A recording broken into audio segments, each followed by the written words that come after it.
Okay, we're live. Hi, everybody. This is Will Faerber, and I'm here with Darcy. Branchini is going to be our first lesson today. Darcy, how's it gone this week with your horse? It's gone really well. I don't know. I don't know. I guess I did pretty consistent work all week. It's funny. I hadn't really thought about it yet until just now. But yeah, I would say it's been going well. It's interesting. I was actually playing around a little bit because you know how he gets so angry on the lunge line?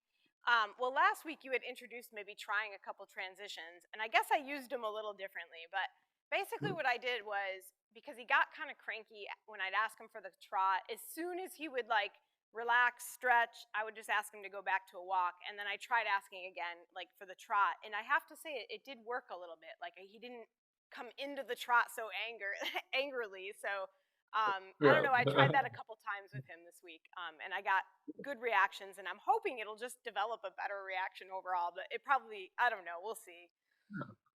Well, actually, I'm thinking let's just because I know your working hand's going great. I want to start with the lunging, and because then I want to put it up in the upper position. So let's go ahead and start with lunging today. Let's start with that today. Let me go get. I have to just grab some of that stuff. Hey, Ron, if you're still around, can you help us organize all that? I just need my side reins and the two orange things there. So we'll start with the side reins just on the side. We get him stretching and going, and then we're going to move him up. So the orange things go on the D ring, and the side reins. Okay.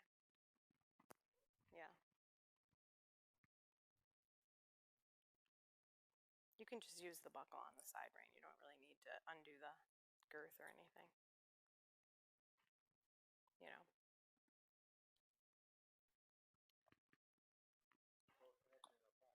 know. No. Just saying hello to everybody out there who's watching. Feel free to ask questions. If you have any questions about what we do today, feel free to ask them on the fans and followers site, and we'll be happy to answer them. We are after this.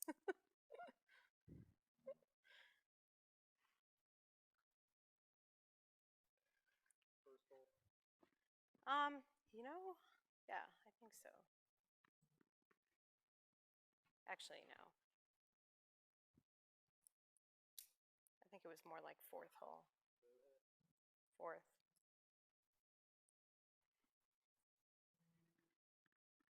When they're down here. That's what I've been using. And then when we go up, I do it to the first.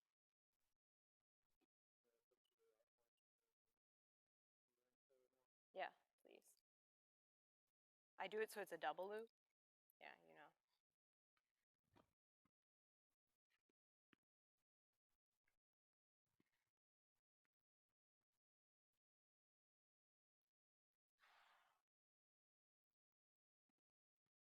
You're a good boy. You're not even attached. I forgot the lunge line.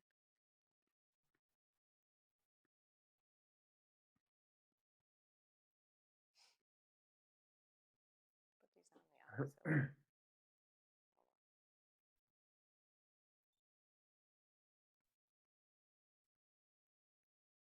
Maybe it isn't. I don't remember if it was.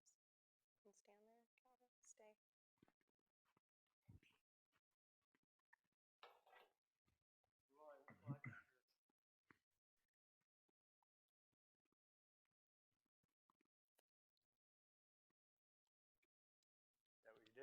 Yeah, it's just weird. It's all caught up, isn't it? Because it's all frayed. I just loop it. You know what I'm saying? I put that through. Yeah, I do this. Here. Can you hold all that for a second? Is this what you did? Because I just go like this.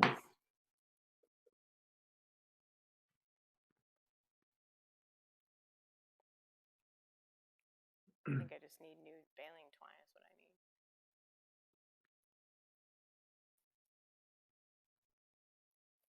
There. Yeah. Thanks. You're a good boy, Calvin. You're so patient. It got hot like all of a sudden, hot and humid. Oh, really? Yeah, it's weird. It was like kind of cloudy all day. We got a lot of this tropical storm that was down south, Mm. came up our way, and so it's been flooding like crazy around here. We were pretty No. lucky, but some people that I know got tons of water in their basements, and Oh, no. Huh. yeah, like roads washed out, trees falling down. Wow. Huh. Weather patterns. It's like stuff that we've never really experienced around here, so it's kind of weird. Yeah. Okay. I might have to do a little bit like almost modified work in hand at first. Okay. Come Sorry. on, Go ahead. come on, Get him moving a little bit. come on. Walk on. Come on. Oh, do you have to poop? Okay, he's gonna poop. Wants to do something. Yeah, I lived in England. I was actually touring in England in 1986, I think it was, when the hurricane went through England. Ah, Took out about 80% of the trees on the entire island. People were getting killed, uh, hit at like 5 o'clock at rush hour, and these big trees in London were just oh. coming down on parked cars or people sitting in the streets. Yeah, when It you're was not pretty used to crazy. a certain weather pattern, you know? Right, exactly. I mean, when do they have hurricanes in England, right? Yeah, exactly.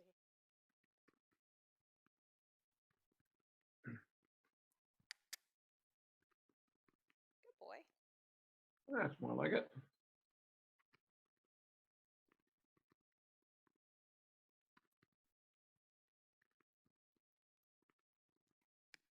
Come on.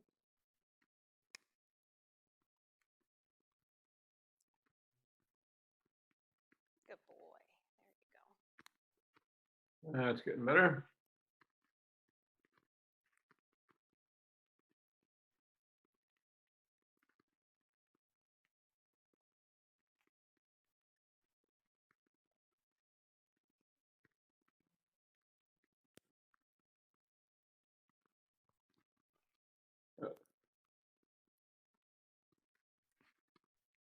Yeah, good boy.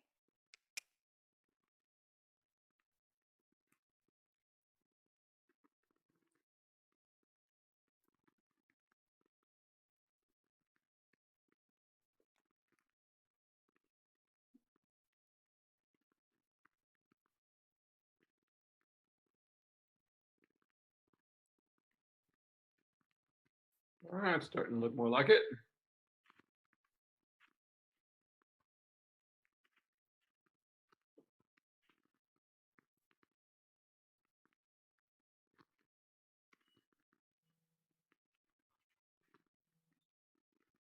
Come on.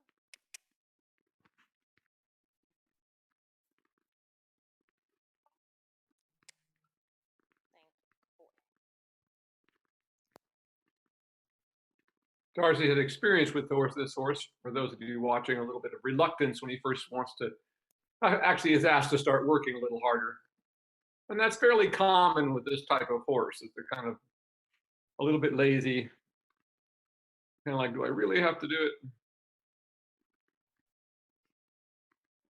But once he gets going, then he seems to settle down and he's just fine. He's got to get his blood flowing first. That's more like it.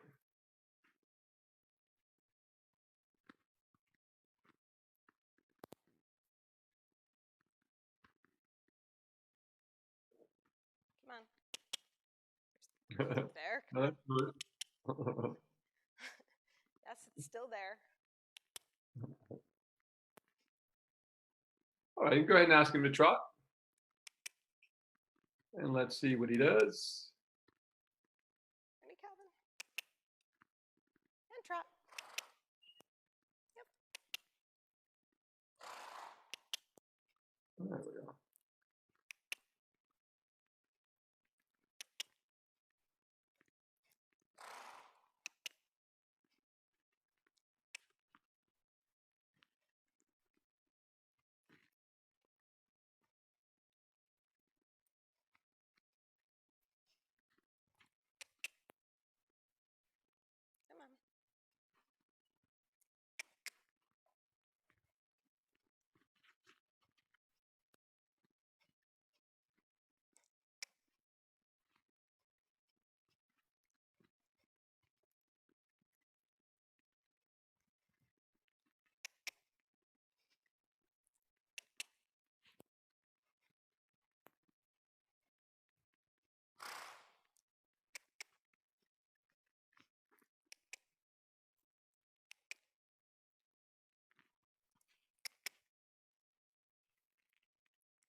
Not too bad today. He's coming around pretty quickly without too much resistance about it all. This kind of wants to start off a little slow. It takes these kinds of horses a little bit of time to get the blood flowing. Yeah, it really does with him. Come on.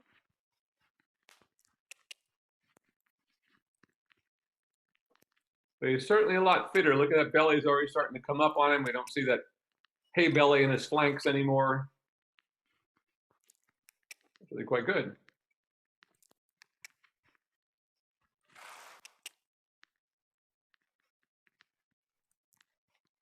No major issues. It's good.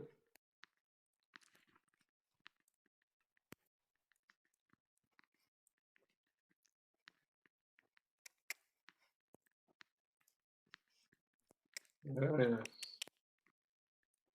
Yes. Good boy. All right, we're getting there. Good.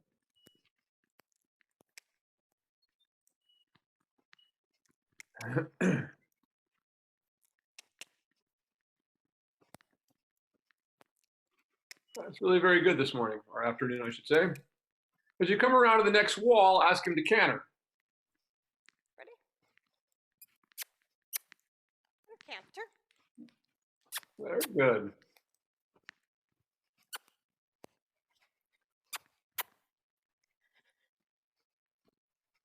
Go ahead and come back to the trot because I want to reward him for that. I'm picking up that so easily. Probably hurting me. That's okay. Go ahead and ask him again. You want me to? Okay. Yeah. Ready? And canter. Canter. Good. Now back to the trot. And trot. That's good. And This trot. one's coming from you. That's all. And let him settle back into the trot again. Especially that first one was really good. Yeah, it was. Probably the best I've seen him canter. Just take off into it. Very nice. Like no resistance. Right. This has been really good today.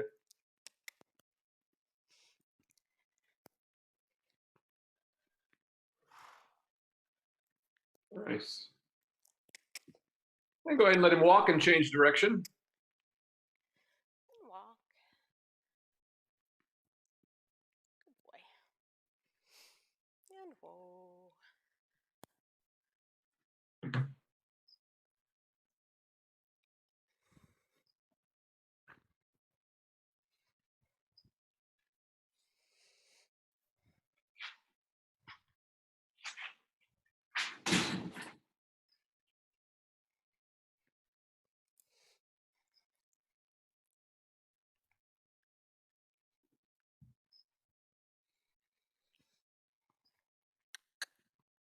Come on. Walk. Yep.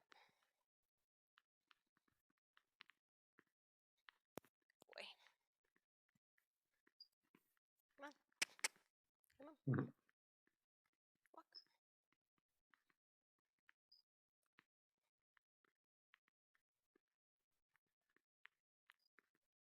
Go ahead and ask him to trot. And trot. And trot. Come on, Calvin. Ready? Wake up. And trot. Yes. Come on. Come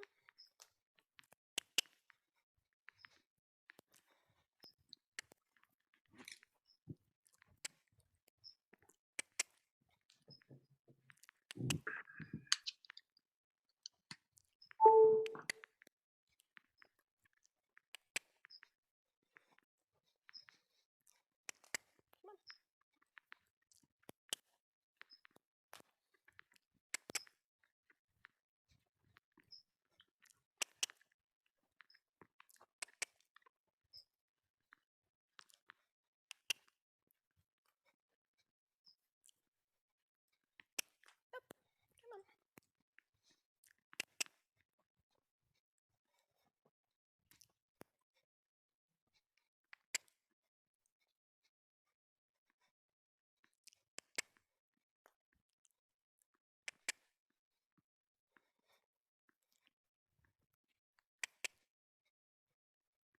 Getting better.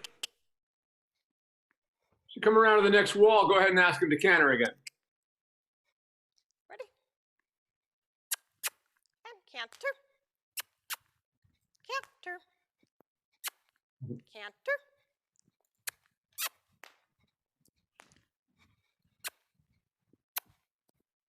Canter.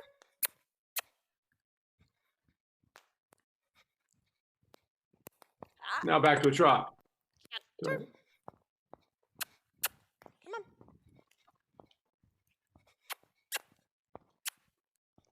And trot. There you go. So it's your idea. It doesn't have to be a lot of canter. Just Yeah. so it's your idea. Good idea. There we go. Back into it again. Always just helps. So we're doing that to help him wake up a little bit. Yeah. That's more like it.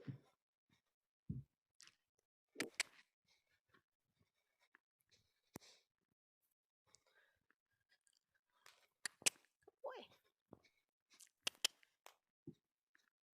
Good.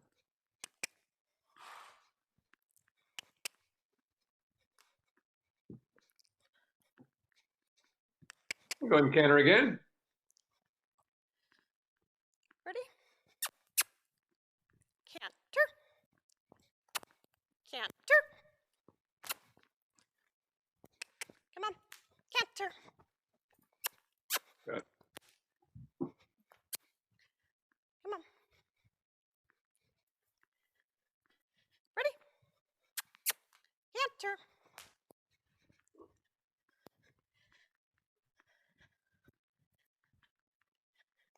Canter. Come on. Come on. Canter.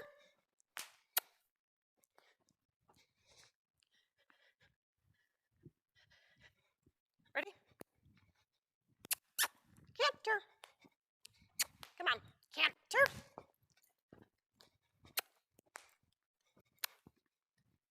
Come on. Ah, ah. Ah. Let him settle back in the trot again for a minute. And trot. I get like 2 steps. But at least it activated his trot a little bit, which is what we're looking for anyway. Come on.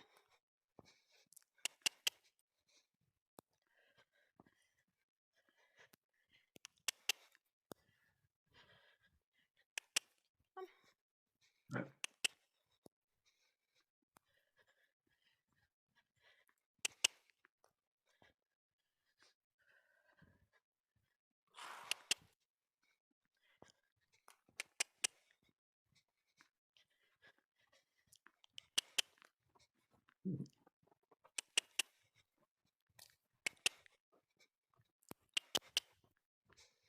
Come on. Trot.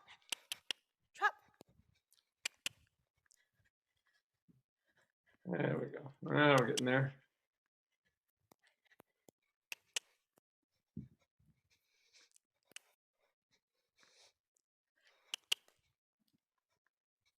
Good. Now let him walk again. And walk. That's a good place there. And go ahead and change back to the other direction. Let's put the side reins up on the top position. Okay.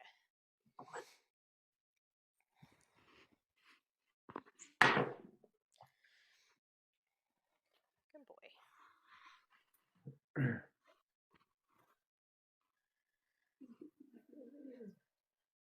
Yes, you're a good boy.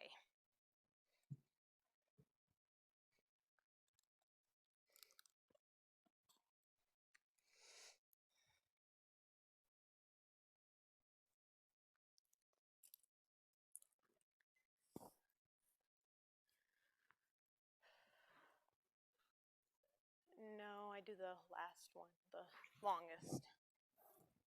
Okay.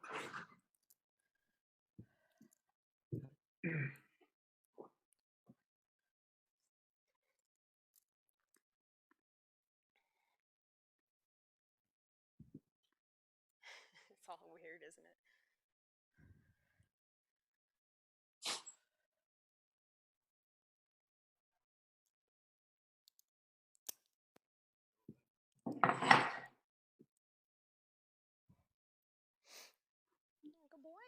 Yes, you are.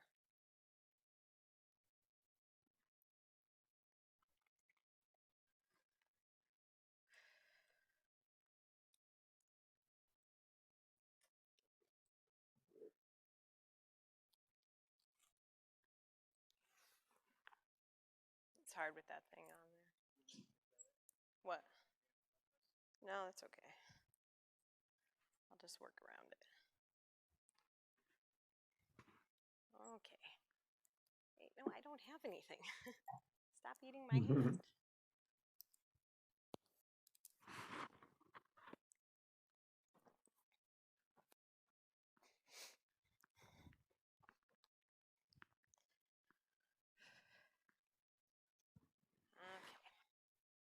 I'll tell you one thing is that when it was all rubber, I never had sand on me. This sand sticks to everything. Oh, does it? Yes. I feel like I end up so dirty. Come on. The all rubber was just strange, though. Yeah. Come on. Walk on. Yep. Well, to me, the biggest thing with that rubber stuff is your breathing particles of it. That's what worries me about that in an indoor arena. Yeah.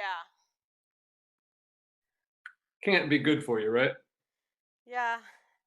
I always assumed it was so broken down, but then I thought, oh, maybe that's the opposite theory, right? Like. Well, yeah, it breaks down. That's when you're breathing, is when it breaks exactly. down, turning into dust into your lungs. I mean, you guys kept it well watered, I think, though, so that helps We a great deal. did, yeah. That's the big. I mean, none of it is good for you to be breathing if it's dusty. Yeah, exactly. Even sand. Yep. I'm always amazed when I go by and see people riding in dusty arenas that are, you can't even see them going around. Like, that must be fun. That's more like it. Now go ahead and ask him to trot. Ready? And trot. Yep. Good boy. Good boy.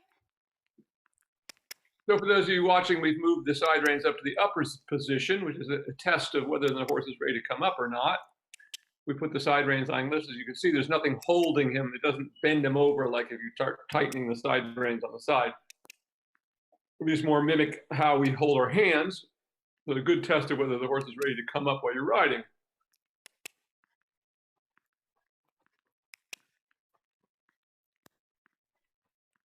Does it look to you like he takes a bad step every once in a while? Yeah, I was just seeing the same thing, maybe a little bit. Weird, right? Yeah, just a little bit. I saw a couple of funny little steps there. Yeah.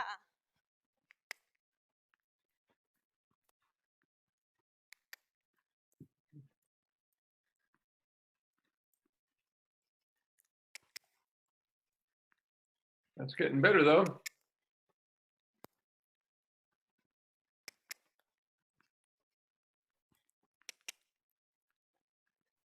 Very nice. That's what we want to see right there. Very nice.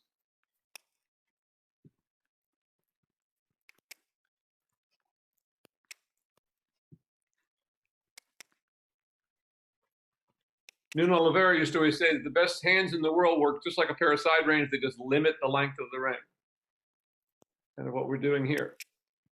So this is a very good test of whether your horse is ready to go in a little more lifted position, so to speak. Because if he wasn't, his head would just go straight up in the air because there's nothing stopping that from happening here. So if they stretch into the contact correctly, it tells you you've done the work correctly to lead up to this point.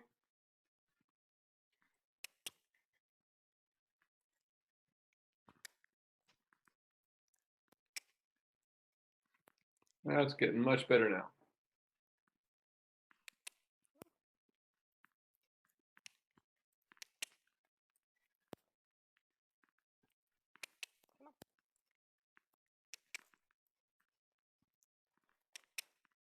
Good.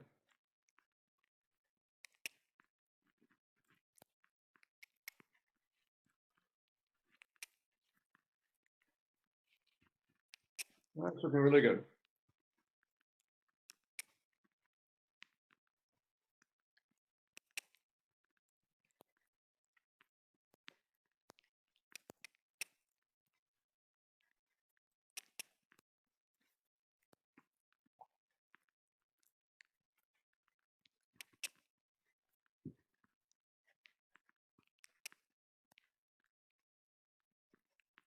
Good. And now notice that he's starting to settle into the work. Doesn't have his ears pinned back anymore. Just one of those kind of horses, just a little lazy to get started. Once he starts to get the blood flowing, he gets much happier about everything. Good.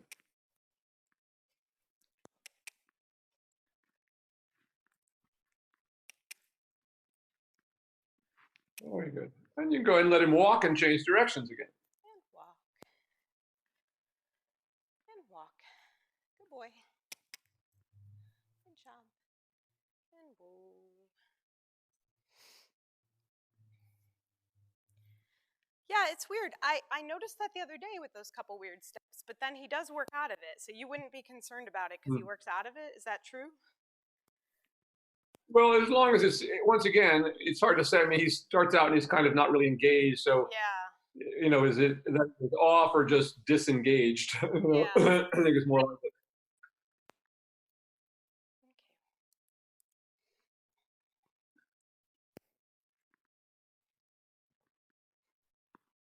Okay. Ooh, I think I just got sand in my eye. It's like being in a giant sandbox. Come on. Good thing you don't have a bunch of cats.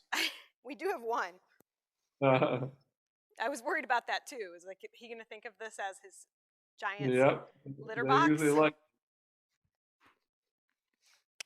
Come on. Walk on. Walk. Come on. Walk on. Good boy.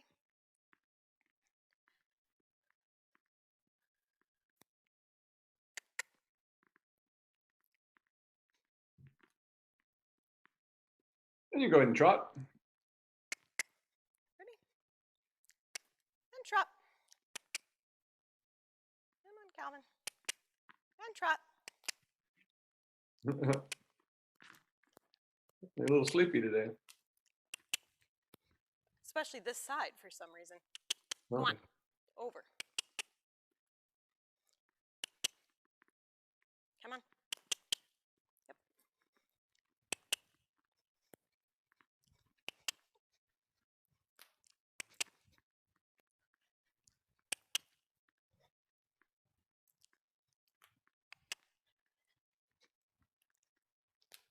Come on. Come on. Calvin, go.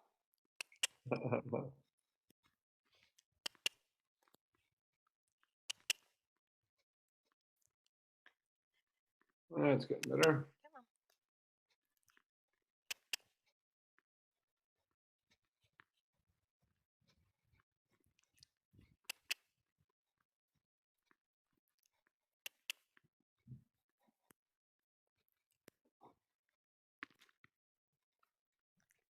Good boy.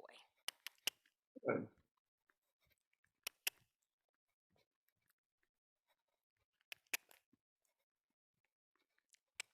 Come on.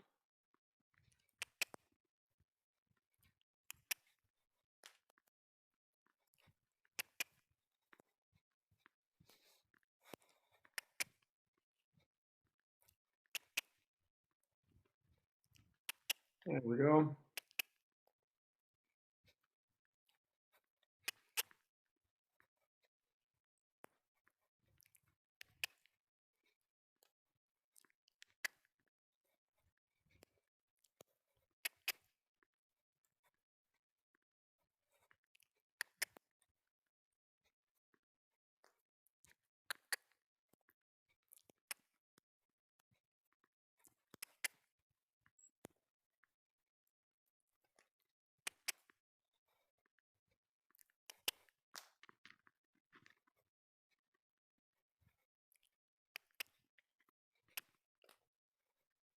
That's getting better.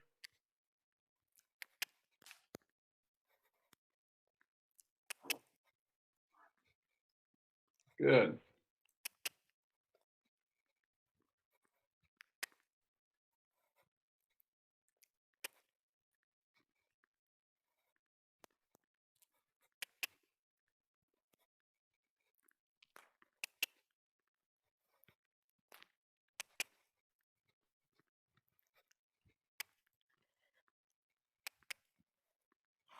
That's starting to look much better now.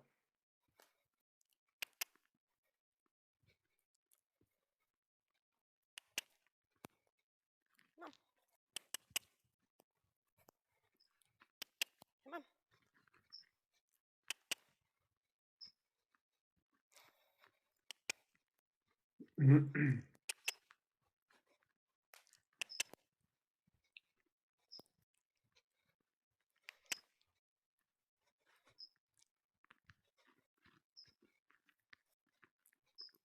Good.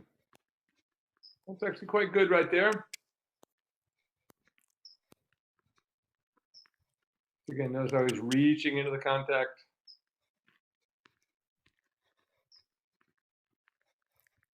Come on. Trot. Trot.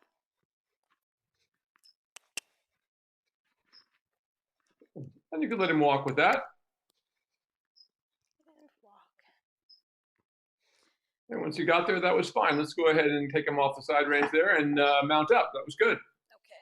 No, I mean, he was a little pissy, but not bad. It was actually really good in the first direction. Yeah. Yeah, this is his A little bit there, but direction that he doesn't typically like to move as much. So. yep. A reluctant athlete. He is good once he gets in that zone and he focuses. Yeah, and once like... he gets in the zone, that's the whole thing. They all are, really, once you can get them in the zone. Some of them we have to calm down to get in the zone, and other ones we have to speed up a little bit and wake them up a little. So true. It's funny that I went from one extreme to the other, because for Reese, it was all about getting him to relax. Lazy is usually better than crazy, unless you're really an expert. But even then, it's no fun dealing with crazy horses. Yeah. I'd much rather have to wake one up than spend years trying to calm one down. It's funny. Not that it ever takes that long, but to this day, Reese gets so like the smallest change in the barn is like something he's concerned about. He's not nearly as upset about it, but he still is very concerned, you know?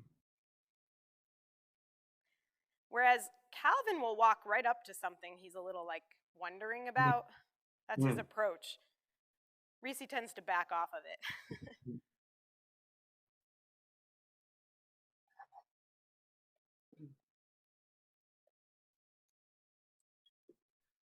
Well, that horse we have, Lip, who I'm sure you've seen. Yeah. He, for the longest time, since the day we got him, he just would never settle down in his stall, and he'd have periods of time every day where he'd kind of have these freakouts out there and pace back and forth. We switched him to the lead stall, and that's what he wanted. As soon as we put him in the stall that's more in the front, he's been perfectly fine ever since. And it's like, you know, because when we went to see him in the herd, he was in a herd with 9 mares, and he was the leader. I mean, he came running right towards us, you know. So where he is now, he's the first one in the row that you come to. And since moving him, that was all he wanted. He just did not want to be, you know, in the stall behind it, you know, for some reason or another. Funny. Yeah. So we put the other horse there. She couldn't care less, you know. But you never know. It's always worth a try to try different things with horses. Is the point of that. Yeah. You never know. It might be nothing more than that. He just, you know, sees himself as the head of the herd, and when he was kind of in a less position to be the dominant and sort of protector, so to speak, because now he's, you know, you're walking up, he's what you come, and he's right at there, you know, he's checking out everything all the time. So they're all a little bit individual. So we always have to try things and see what works with them, and be willing to experiment a little bit to figure out what their psyche might be. I laugh because I think Reese likes to think he's like the sheriff of the group and the head of the herd. But at the same time, if something like scary happens, I think he's the first to like go running the other way. So I don't know. I guess that is survival right there, though, right? Well, yeah, whatever they're. Whereas Calvin would be like, "Oh, it's kind of interesting. What's going on? Oh, here? I'm going to run right toward it."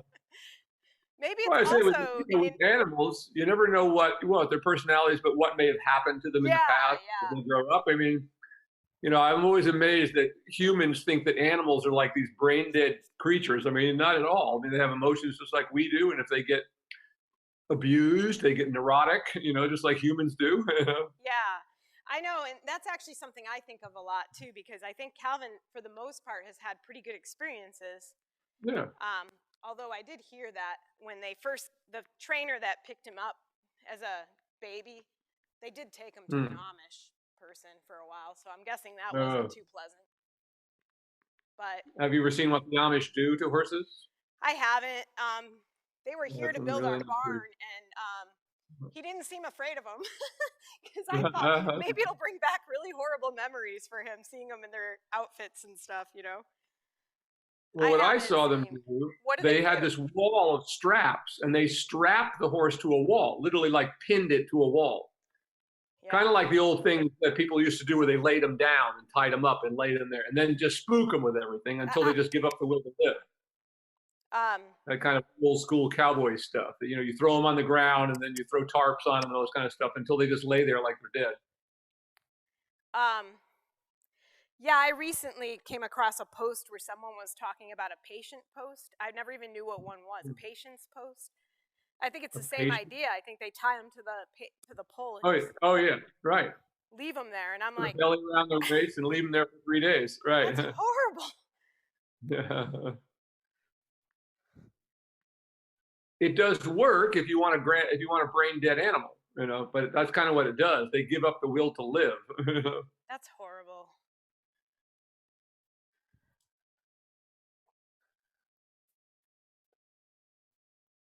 And you see horses that have been trained like that, they always have very dead eyes. You know, they just kind of look checked out, you know. Very nice walk starting off there, not bad at all. Let's keep that going as you go large, just keeping him active as you can. This nice big swinging active walk.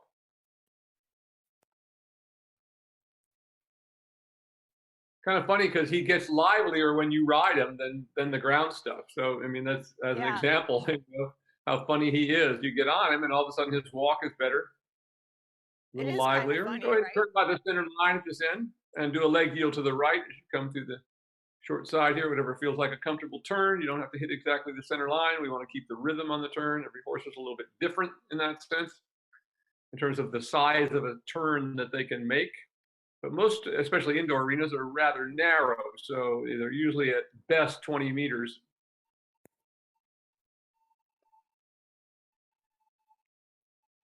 Always remembering that it's always the rhythm that's telling you, you know, how good the work you're doing. If the horse keeps losing the rhythm, you know that you're not doing such a great job, so to speak, or there's something going wrong with the horse that it keeps slowing and stopping. That's really quite good.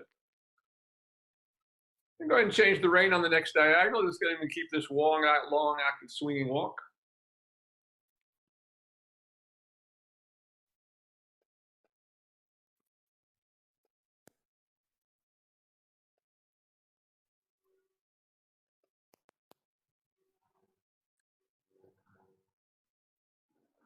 And after you change on the diagonal, we'll turn by the center line and do a leg yield to the left.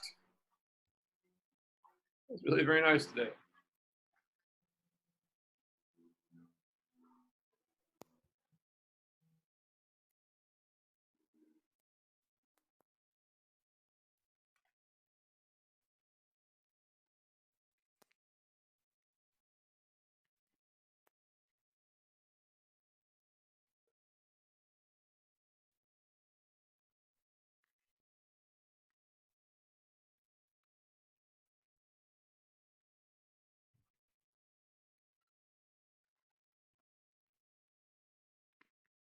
Good, have a little there. That's better at the end there. We kind of threw his shoulder out the very last there. Let's go down the center line and do that one more time.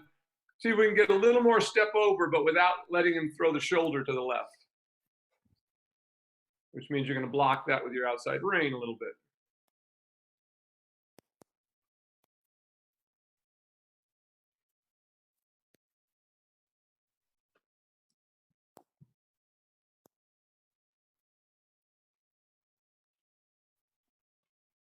That's more like it. Good.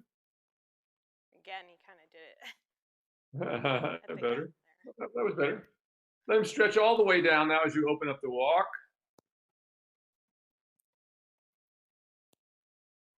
Like that. And on a circle at this end, I want you to bring him up in the reins a little bit, and let's let him see if he'll settle into a more of a working walk.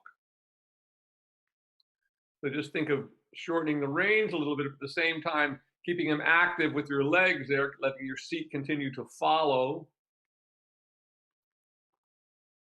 I'm just going to shorten your reins a little bit more, bring his pole up a little bit as we bring him a little more into a working walk. Good, that's coming pretty nicely. There you go, like that. Good job.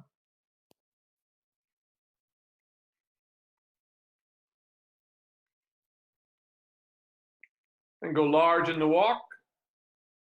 And then coming back towards the camera here, towards me, then you're going to do a little bit of shoulder four, not down the other long side. So down this long side, just keep him active and straight. And if you want to think about lengthening them a little bit going away, just to get a little more swing in the walk.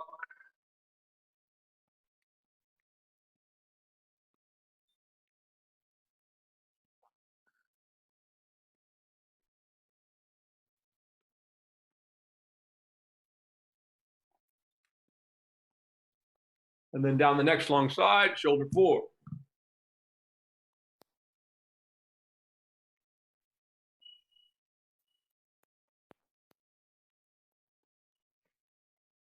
Oh, that's right, shoulder four. Sorry. Yeah, just shoulder. Leg yield. Sorry. Little shoulder four is the beginning of shoulder in.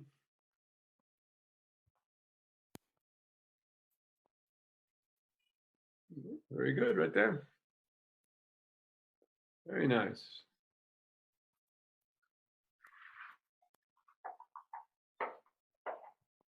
Good, keep that. And let him straighten as you come to the end of the wall, and then change the rein in the working walk across the next diagonal.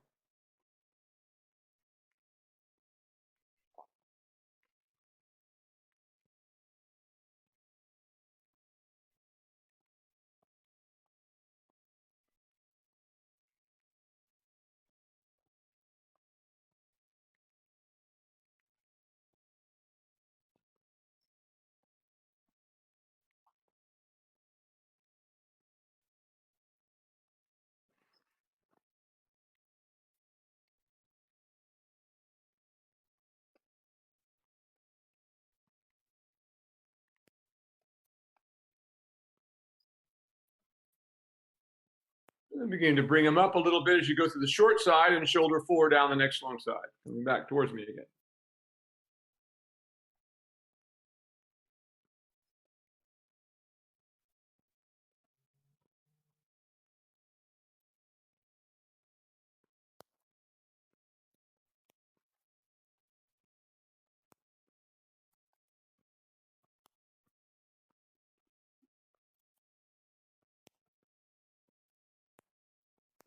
Just a little less bend in the neck, just straightening his neck just a little bit, but keeping the same position. There you go, like there, perfect. Right there is really good.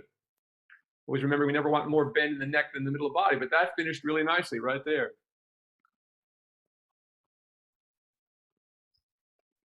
Good job.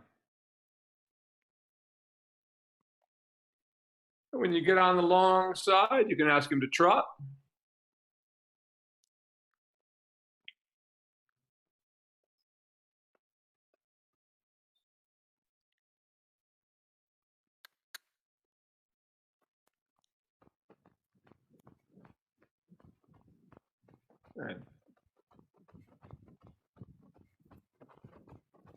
And then working on a big circle there, just asking him to stretch into the contact, stay on the circle a little bit.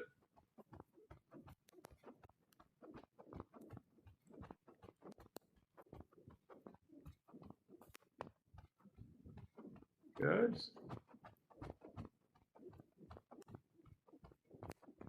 Good, there he goes. Oh, sorry to stretch in there a little bit.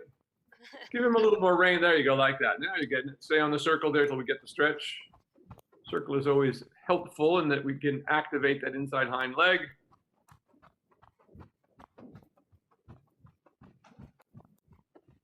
There we go, starting to happen. Keep that going. There we go, into that stretch like that. Keep it going. Just taking up the slack in the reins again.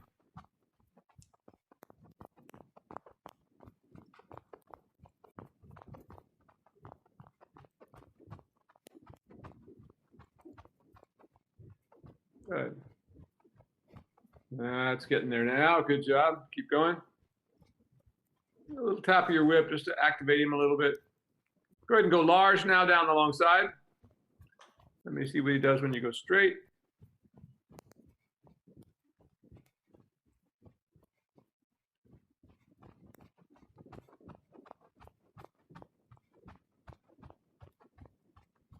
And go ahead in a big circle here, working him again into the stretch.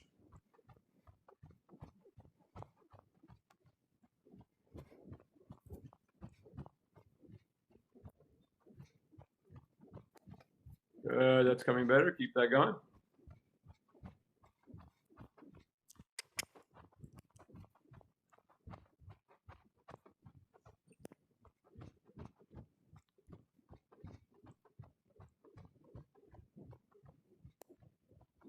That's getting better now. Keep softening him like that.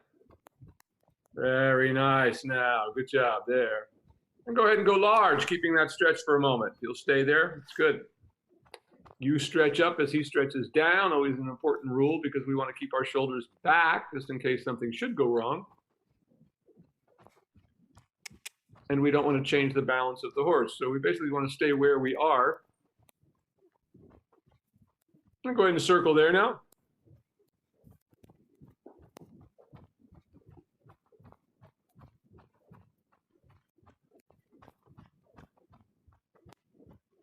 Good. Let him stretch all the way down again. Good, like that. Good, good. Now go large again and try to do a little bit of a lengthening on the long side. So a little tap of your legs, tap of your whip with them if you need to, and then you're going to push through with your seat a little more. So as we ask for a lengthening, we take a little longer stroke of our seat, so to speak, as we come out of the saddle. Not bad. That's more like it. Just looking for him to get in the zone, get in the stretch. Like that.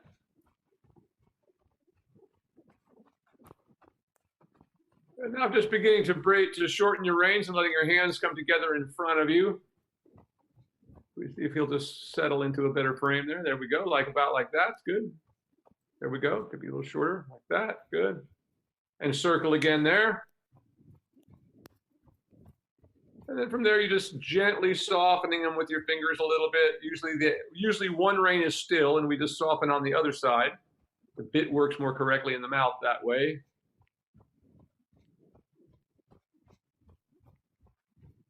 That's more like it. Go large.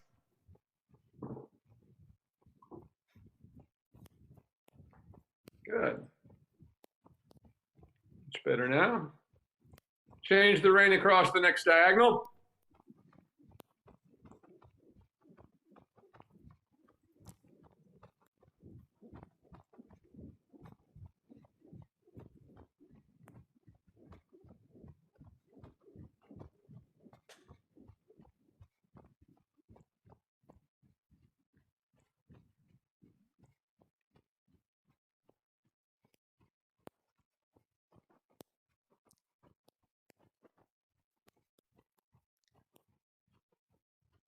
A circle there. Now, once again, think about bringing him a little bit shoulder fore on your circle there. At least begins to soften into it. That was better.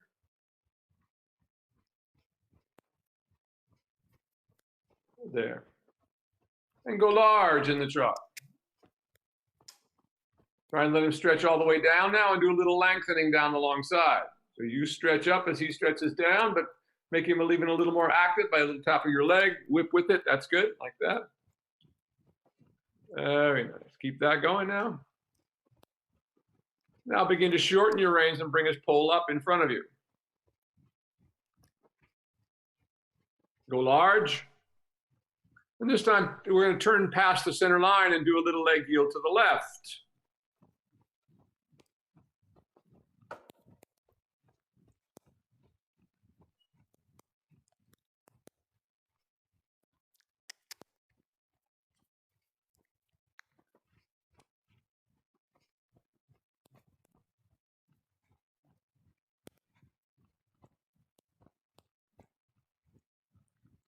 Nice, there, good. Keep that. Yep. Not yet. Stall out on us there for a minute. And going large. Now coming back to me on the next long side, a little bit of shoulder 4. So we're going to displace the shoulders a little bit to the inside. Both hands are going to come to the right a little bit.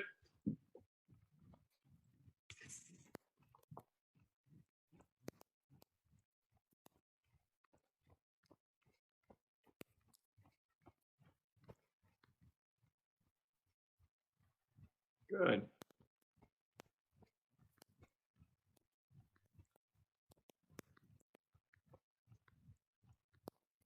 Very nice, right there. That's good.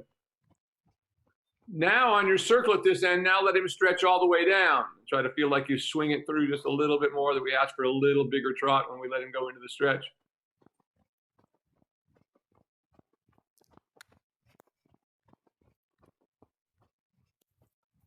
Good, that's getting better. Good, all the way down there like that, good. Good, and go large up the long side, shortening your reins as you do and bringing his pole up, and then another shoulder 4 coming down that long side on the other side.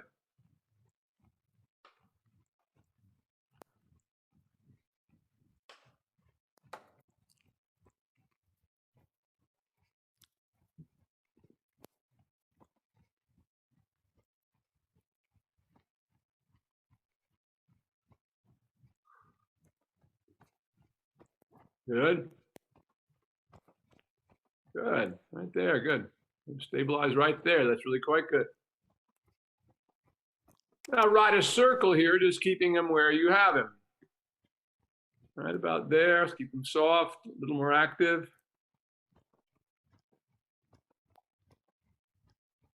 Good, like that. Very nice. Stay on the circle where you are, and as you reach the wall on this side over here, ask him to canter. Oh. I want to see how you do a little canter with him.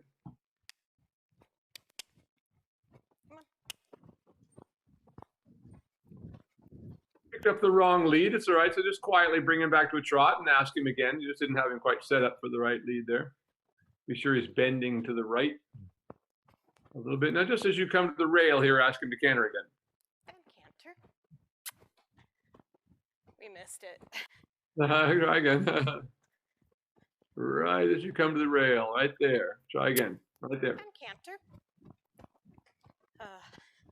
Put your whip in your outside hand for the canter. Generally speaking, we always want the whip on the side of the predominant leg. In the walk and trot, that's usually the inside. In the canter, it's actually the outside leg that cues the canter, so good to be there. Just picked up the wrong lead again, trot. And trot. And trot. And then right away ask again, right there. And again, canter. There you go. Now you got it, right there. Good, good. Keep that, keep that, keep that. Good. Now go large in the canter. That's all right. Bring him back. And go ahead and canter again at the end of this long side here. Just since he broke on you there once. And again, canter. Canter. Good. Now back to a trot. And trot. It's his idea. Good boy. I'm gonna go ahead and circle here again.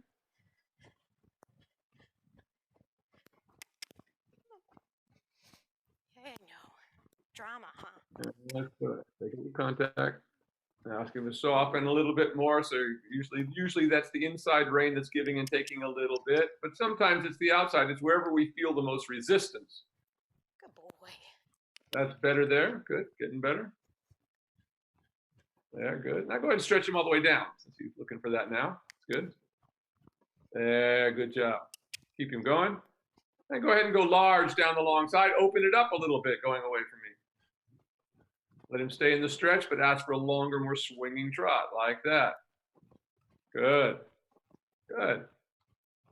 Good. Now go ahead and bring his pole up a bit, finding that working position, and go ahead and change the rein across the next diagonal. Good boy. Good boy.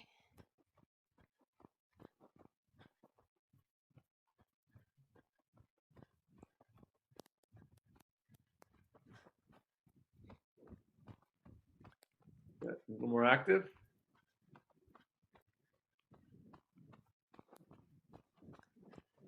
Go ahead and go large now. And once again, bringing him up from the stretch about midway. Turn after the center line and leg yield to the right.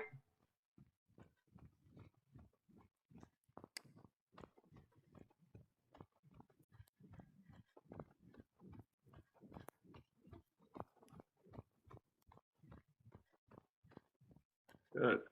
Good. There we go. Keep that going. A little more step over. A little more step over. There you go. Now you're starting to get it right there. Good. Now let him stabilize right in that position you have him there. Circle here again. Just keeping his pole in this position here. More of a working position, not stretched all the way down, but still seeking the contact. Good. Now stretch him all the way down. Think about as he stretches down, trying to get the walk taut to be a little bit bigger.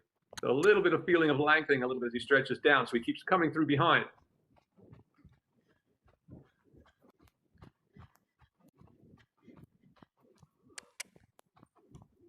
Good. Good. I like that. Good. And go large again. Oh, sorry. That's okay. Next time around.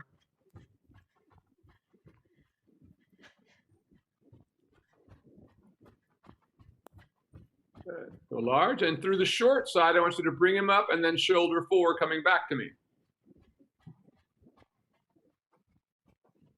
Let your hands come together in front of you there as you bring him up.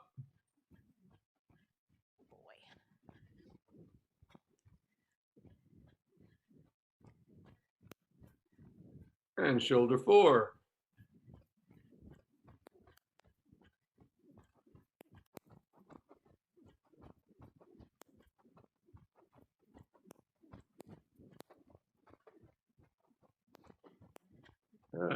Now circle here, right there. That's a good working frame right there for him. Keep that. As you circle, look around the circle, always looking where you're going, halfway across the circle. Really quite good there. Keep it up there, about midway, about right there is good. Go large in that trot.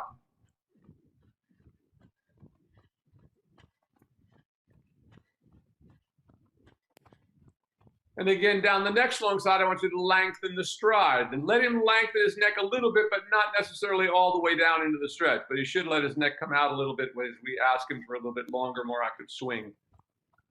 After you come to the corner, maybe a little bump of both legs, a little tap of the whip, and then push your seat through more actively, like that. So he starts to swing a little more actively, like that. Good. On the circle here, and once again, shortening your reins and bringing the pole up a bit.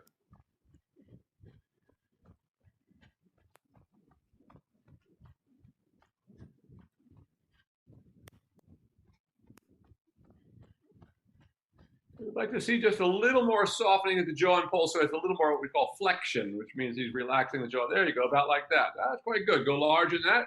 Keep it. At the end of the long side, ask him to canter.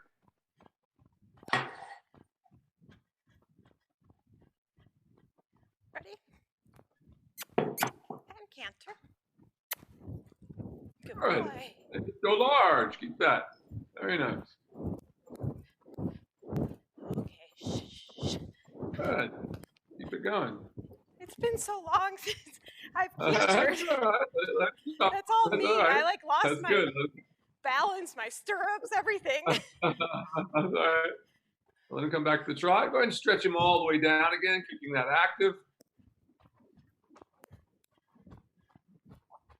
Of course, that's why you want to try all these different things. Yeah. And of course, trying it without hanging on by your hands. So you learn to balance. I felt myself grip with my knees, which is like horrible. Yeah. Yep, because that actually brings you out of the saddle. Exactly. That is the opposite effect of what people are expecting. It's like squeezing a banana. Yeah. Good there. Go ahead and keep that trot. About midway position again. I want you to, when you get to the other end, ask him to canter again. The end of the long side.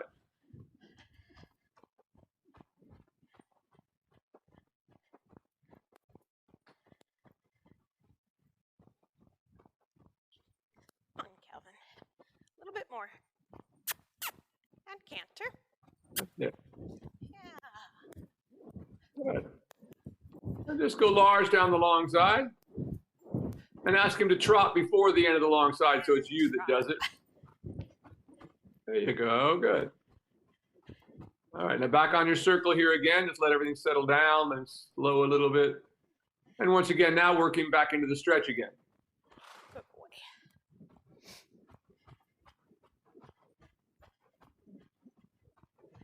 Good boy. Very good, like that. A little deeper yet. Very good. Good. There we go, like that. Very nice.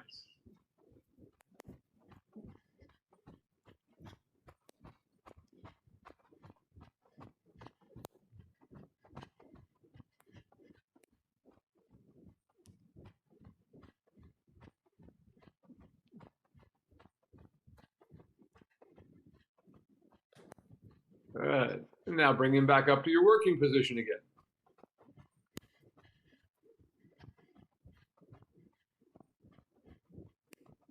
There, good job. And go large. Now come back to me in the shoulder 4 again on the other long side, just to help you get him a little more balanced.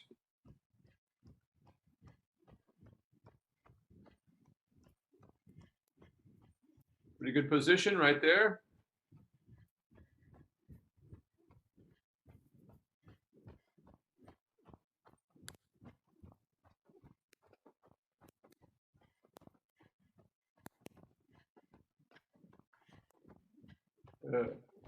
A little bit of drifting off the track, but not bad. Circle here, maintaining that working position right there. Really very good.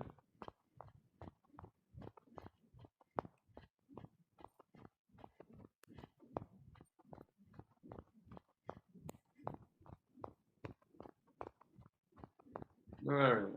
And go large. Keep the working position. Change the rein on the next diagonal.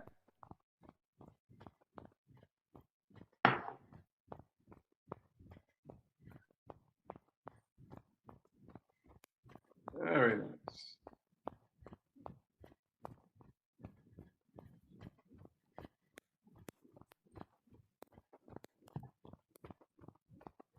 Good.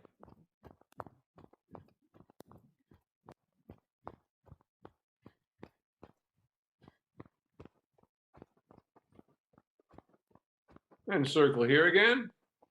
Think about moving the circle, hindquarters out a little bit on the circle so you can engage that inside hind leg as we settle him into the working position. Soften him a little bit more with your inside rein just by giving and taking a little bit so you feel soften his jaw a little bit for you. Like that. That's coming around. There you go. A little bit more. There you go. Like that. Good, good. Right there. Good, good. That's good. Now let him stretch all the way down.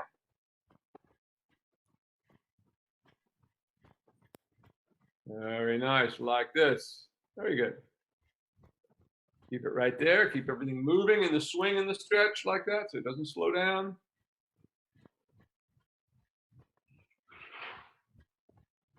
Good. Now bring him up from the stretch, shortening your range. Stay on the circle. Think of putting him a little bit shoulder 4 on your circle to help you get that inside hind leg engaged and get him up in the outside rein a little more. Yeah, like that. Good, right there. It's not bad for him at all. Right there, quite good. Keep that. Keep the pole up. Don't let him stretch till we ask him to stretch. And ask him to soften just a little bit more. Got a little bit flat there all of a sudden. So a little bit of impulsion. There you go. So try to keep that feeling of that soft flexion in the jaw and pull like that.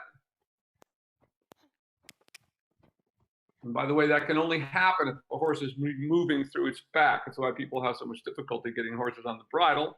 That nothing works right unless the horse lifts its back. You'll never have the right kind of contact in the mouth. Good there. Now stretch him all the way down again. Really nice. Like this. Good job. Very nice. Now, keep that going around the circle.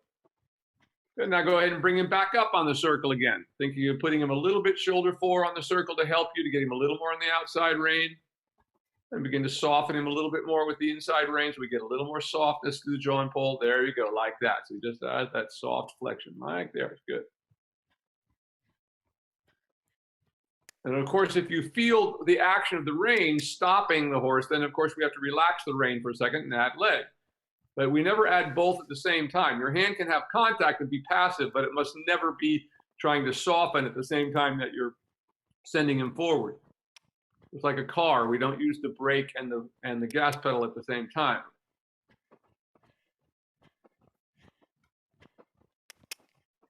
I think he's really starting to get tired. Yeah, I think we're going to stretch him one more time. Let him stretch all the way down. It's Okay. really good, like that, all the way down. We're finished with a good stretch.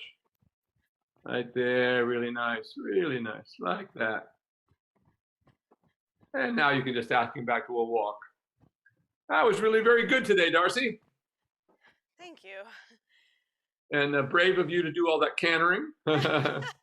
It's coming together really nicely. It's funny because before I had Reese, and Reese I couldn't really canter because he just wasn't ready ever, and we kind of plateaued.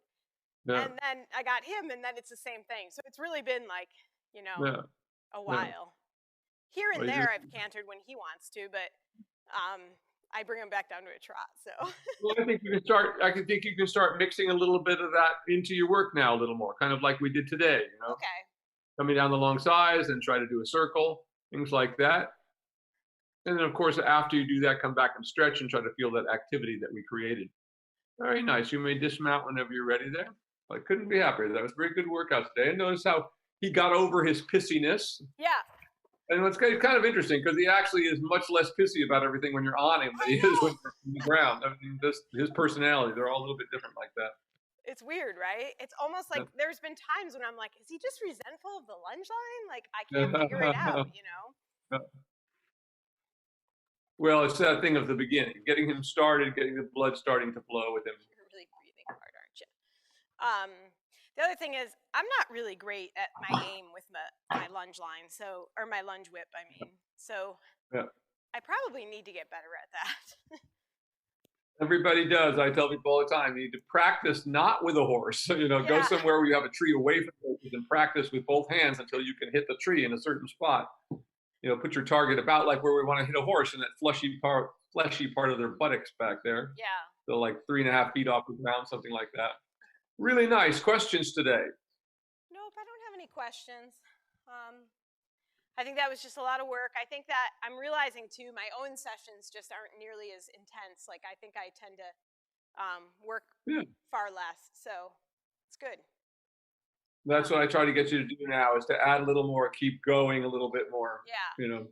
Challenge yourself and challenge him, because you both have to learn, so, when we start, it would be lovely if everybody could go out and get a wonderfully trained horse that was, 12 years old and been going for many, many years with somebody who knew what they're doing. But those horses are far and few between, of anybody having those kind of made horses. So, you have to just take into consideration that it's going to take you a while to learn that, but that's why it's so important to learn the right way, that you're learning not to balance against the horse's mouth, As I said, it would be nice to be able to do lunge lessons and things like that in the sitting trot, but you can only do those kind of lessons on a well-made school horse that's been doing this stuff for years, to be able to carry somebody around with no stirrups for a half an hour at a time. It's very hard on the horse. It's something that people don't realize. It's a big part of, if you look at the USDF like instructor program, a big part of their thing is just teaching. I've watched so many pointless lunge lessons with hollow horses, with people screaming in pain because they're out there for an hour,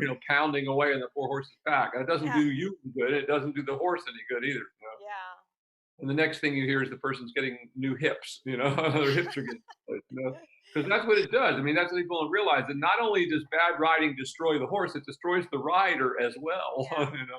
In the process. Like if you sit to the trot wrong, it will destroy your back and your hips. Excellent. Well, I look forward to seeing you next week, same time, same channel. Keep up the great work and begin to push yourself a little bit like this. That's what I wanted to get to quickly with you, to do just that and make you work a little harder than you might be normally doing. Okay. All good. All right. We'll take a little second. We'll be back with Ron in just a few minutes. Yep. Thanks everybody for joining us. We'll be off the grid here for just a minute, and then we'll be right back. Oh, come on now. I gotta walk him out, honey. I can't just not walk him out a little bit. Okay.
So are we back on? We are live.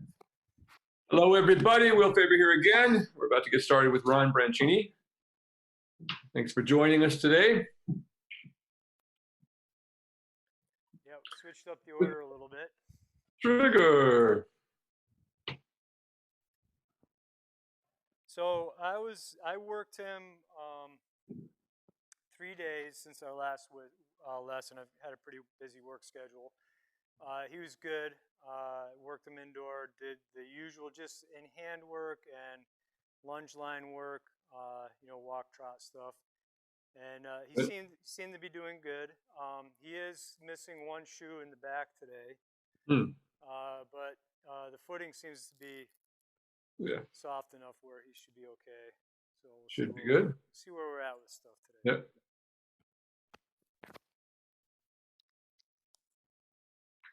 Boy, Trigger. We've got a proper summer here this year. Yeah. A lot of rain, a lot of humidity, and warm days. We've been lucking out with all this West Coast heat. It's been very pleasant here in San Diego the whole time. We're supposed to get hot next week, but we've had no really hot weather the whole time. For everybody else is on fire, it would seem. So I'm hoping it stays that way here anyway. Yeah, we're just underwater here. Flooding. We would love to have some of that. Here, buddy. Come here. Easter famine, as they say. Yep. Yeah, so we'll start off with him a little work in hand here. So I started him off going to the right, just to switch things up a little bit. Sure, that's good. Seems to be a little pokey when he gets started, but it's okay. Yep. Better lazy than crazy. Yep. Come on, buddy.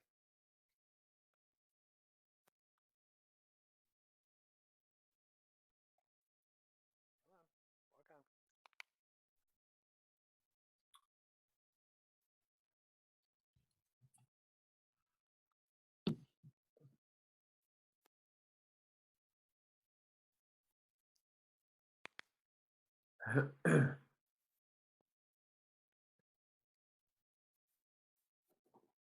on. Getting into a good stretch very quickly, but then just keep asking that to be a little more activated until he starts stepping. Right now, he looks like he's just smelling manure out there. Yeah, he's smelling Calvin. Trying to get some of the stirrups rotting away and stuff. Now, it might be a good idea that those side reins are hanging down really low on this outside. Maybe just trying to push them up or hook them off the D rings or something so they're not hanging so low. There you go, like that. Somewhere like that. They just get in the way of the whip. Yeah. Got to maneuver it. Come on, buddy. Come on. That's getting better.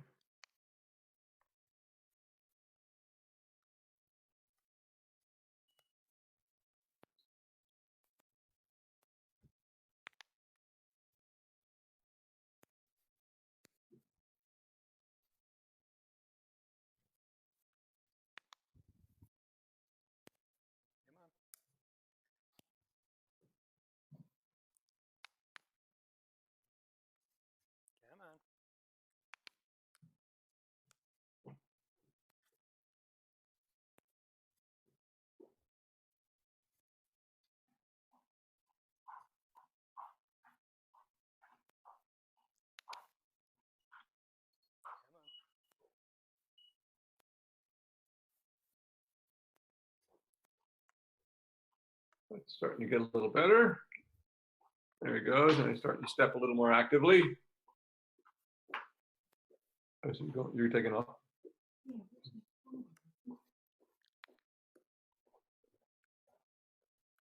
That's better.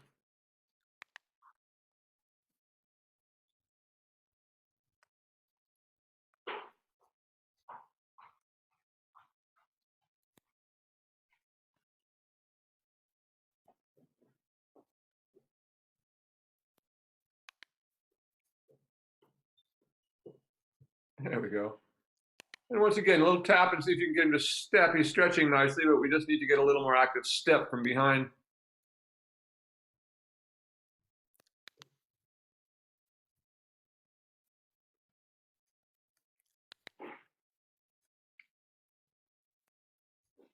Good.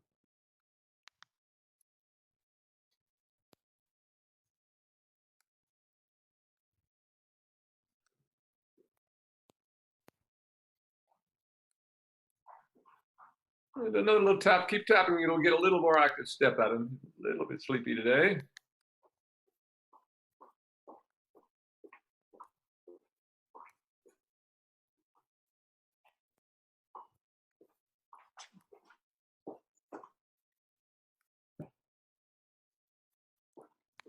We'll take care of the horses if I can get back. I'm gonna try to get back. Good.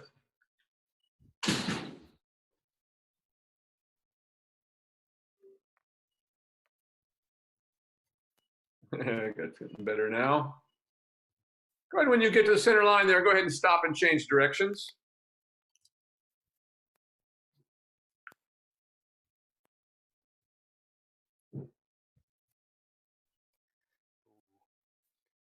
That was getting pretty good there. Yeah, I've been working him. When I go to the right, I usually do a couple full, like the outer ring a couple times, just to get him warmed up. He always goes slower that direction. When I'm working him in our sessions, when I'm exercising him.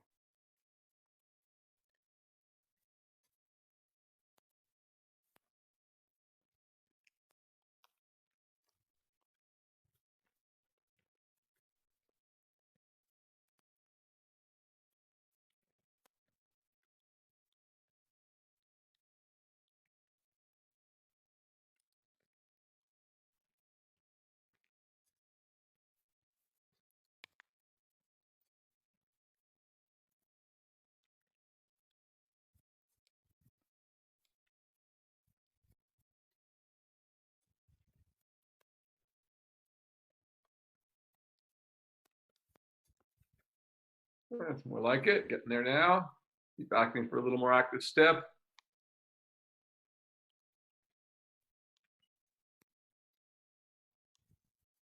Good. That's more like it. Watch this horse. We're always watching the back end, watching the hocks to see whether they're flexing or not. This horse is quite straight behind, so it can take a little bit of work to get a horse like this beginning to step up and pushing up to their back. They just kind of don't have much flexion built into those hind legs. Doesn't mean they can't do it, but in order to maximize it, we really have to get them over the back to get what we want.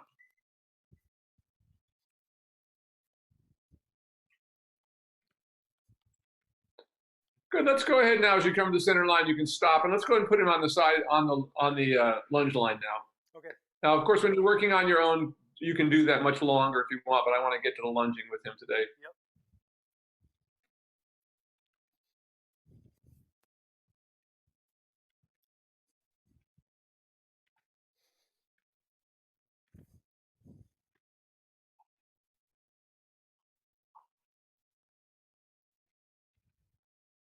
I'll just be right back while you're doing that. I got to do something for a second. No worries. Cool, buddy.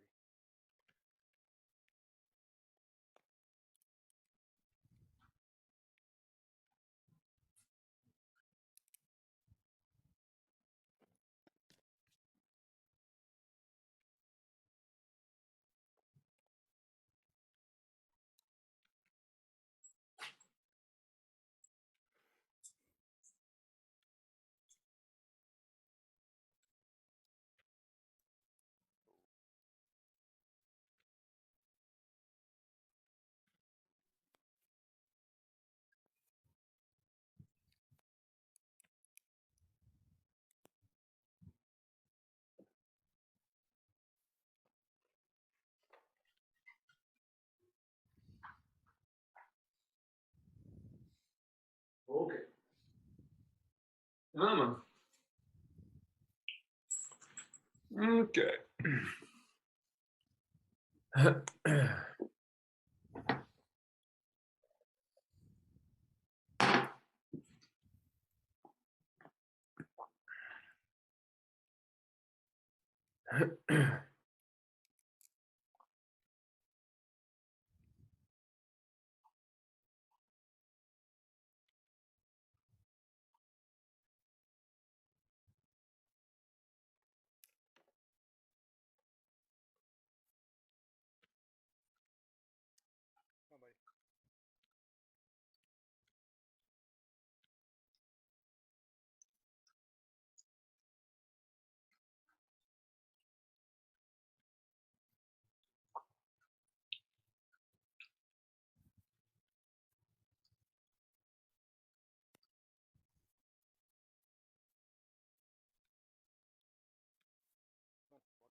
Come on, walk out. Who's been here before me?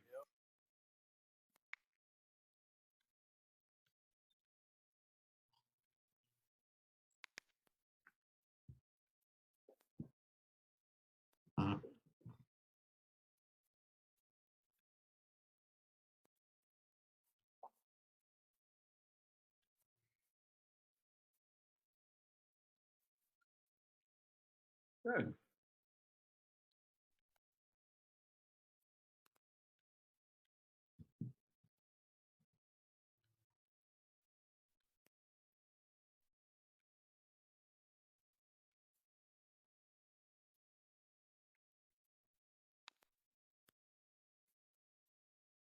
Go ahead and ask him to trot.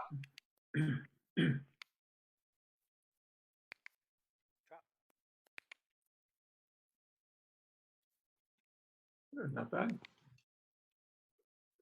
You can see how he pulled with his shoulders for a couple of steps, but pretty much went right into the stretch. That's what we're looking for. That used to take him quite a while to make that transition.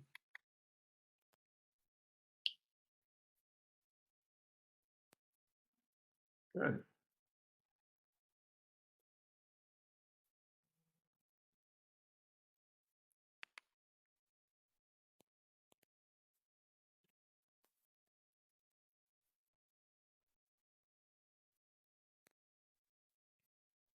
Very good.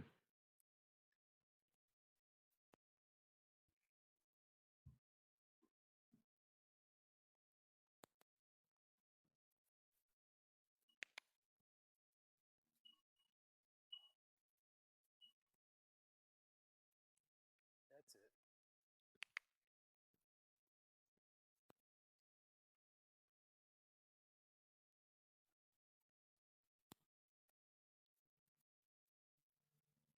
it. Now, as you come to the next wall over here, ask him to canter, and let's see what that looks like a little bit, just to, if not just to canter, but to wake him up a little bit. Try again. Canter. Yes. Wow, that's the best canter we've seen from him. Keep that going. Keep it going for a minute. Let that neck relax. It's really coming pretty nicely. Keep it going for a moment. Let me see if you'll stretch out into it. Yes, good. Good. And go ahead back to the trot. And trot. A little bit hollow there, but not bad. Way better than I've seen him before.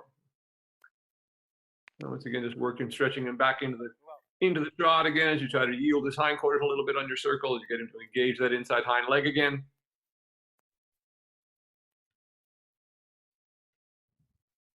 Good. Like this.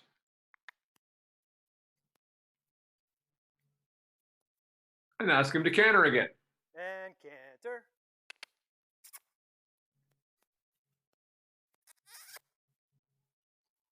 Good.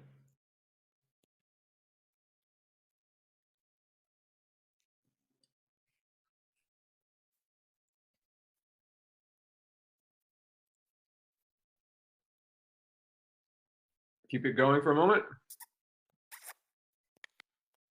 Canter.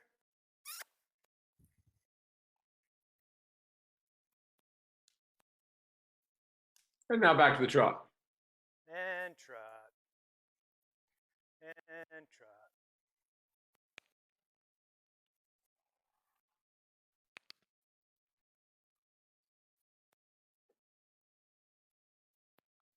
Good.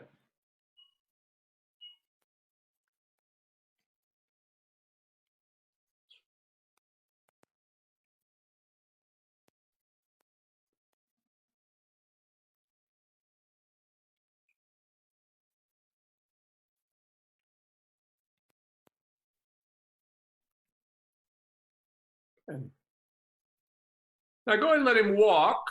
And walk. Now I want you to shorten the side reins. Let's shorten the side reins by, let's say, 4 holes. Okay. If you've got them there to go.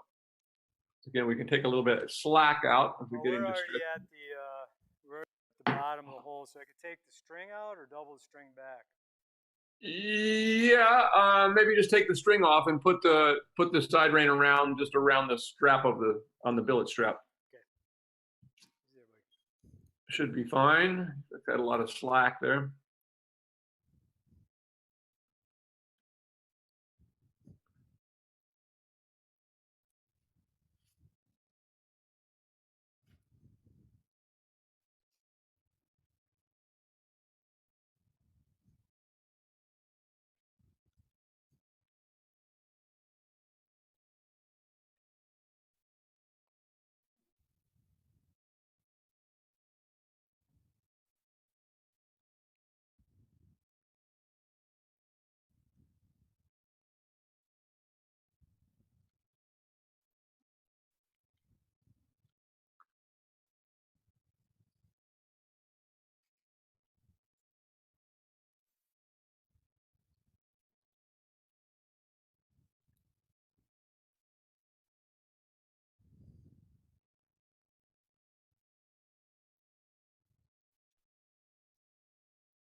Mm-hmm.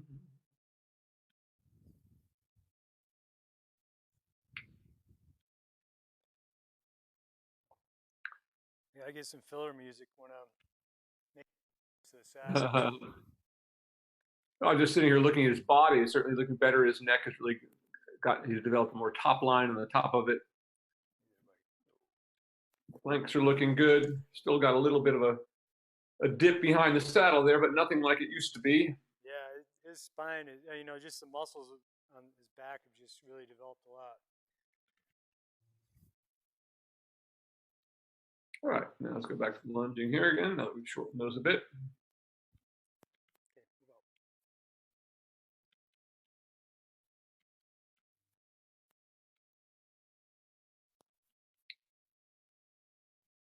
So now they're at a length where he can stretch out into them without so much extra slack. That's about right. And you go ahead and start him in the trot once you get him walking out there. He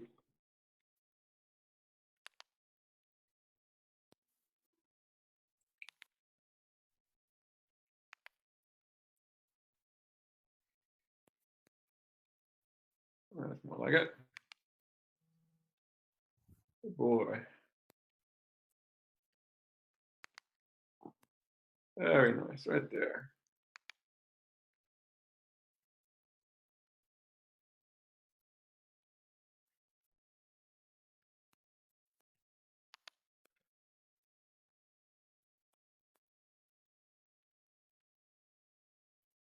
Now let's give him the canter again.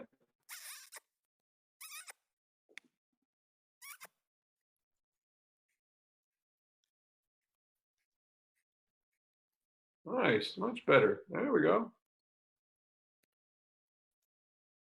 Keep that going for a moment. I want to see if you'll relax. That's better. That's better. There we go. Still wanting to use that underside of his neck a little bit, but keep going for a moment. Let me see if he'll give it up.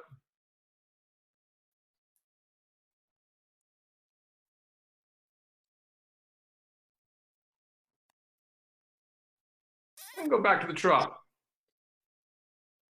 Still wanting to be a little bit hollow on the camera, but it's way better than it has been. And trot.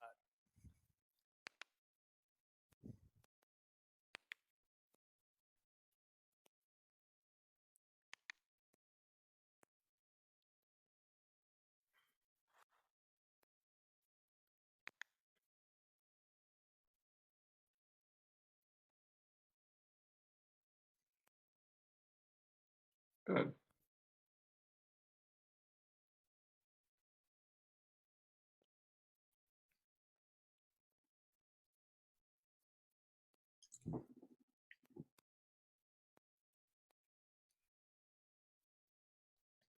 Good now. As you come to the center line, go ahead and walk and halt and change directions. And walk.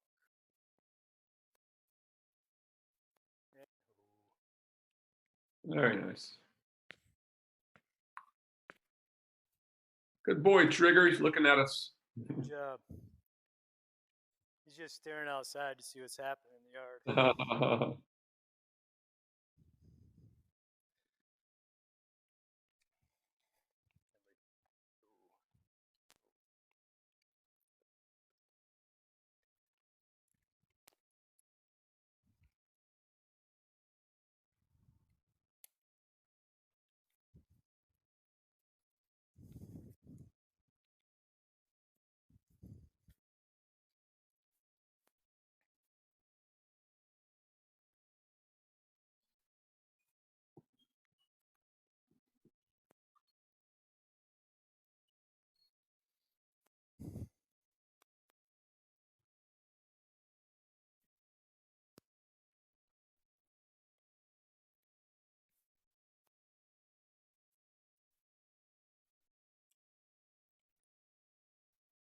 Go ahead and let him start trotting. That's good.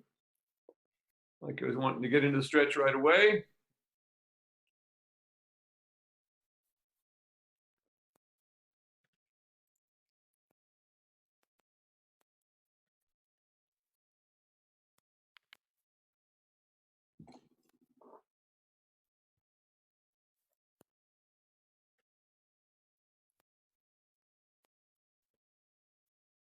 You see it's a little harder for him on this side. He tends to want to counter flex to the outside a little bit. So when you see that happening, always try to just move the hindquarters gently out a little bit. So we try to get him to bend on the circle that you're on there.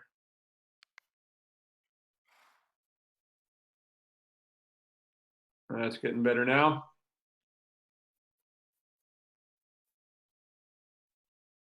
Yeah, he's still trying to rush out of it a little bit. Yep.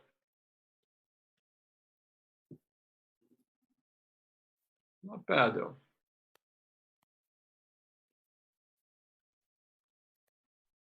Go ahead and let your circle get bigger and then ask him to canter.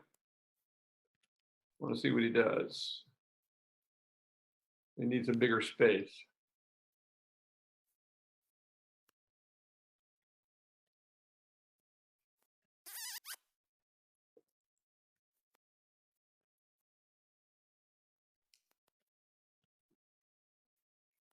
You can see there, it's getting better. Canter's a little more difficult for him in this direction. So come back to the trot again. And trot. See how the canter here, how he wanted to drop his back a bit, the head was coming too high. And trot. And trot. And obviously the transitions are much more difficult for him in this direction. There you go.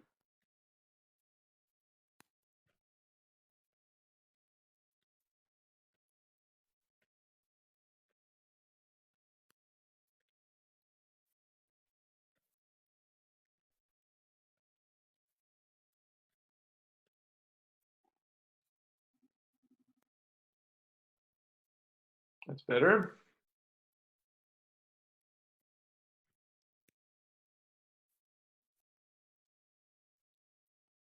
Go ahead and ask him to canter again.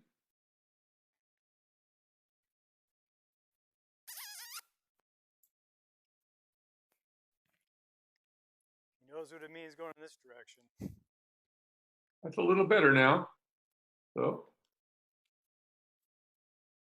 there we go. Go ahead and let him stretch all the way before you ask for the canter again. Let him get back on the stretch again, find his balance. Obviously, it's a bit more of a struggle for him in this direction.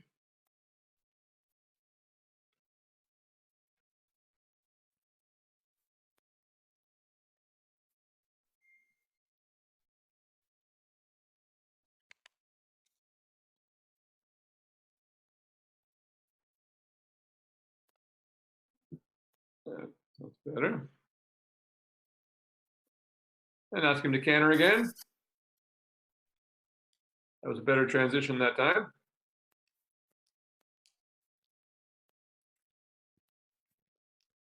Keep him going for a moment.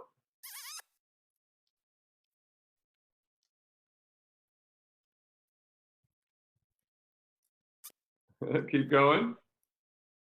Now he's cross cantering now, so you need to bring him back to a trot and then restart him again. And trot. And you understand what I mean by cross cantering, because cantering on the left lead in the front and the right lead behind. Yeah, you saw him do that little jump Yeah. there. Trying to go in two directions at once. Better though. But I did like how when he bucked there for a minute, how he got his back up underneath him. So that was actually a good thing.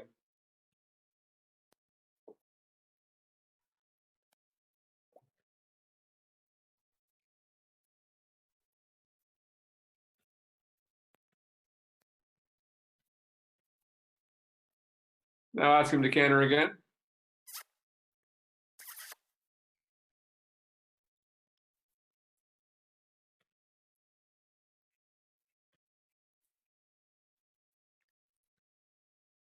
That's better. Now back to a trot. And trot. Well, that was a little better canter that time. Still a little bit hollow, but not bad. Not as bad as it was. And let him make the transition back into the stretch again.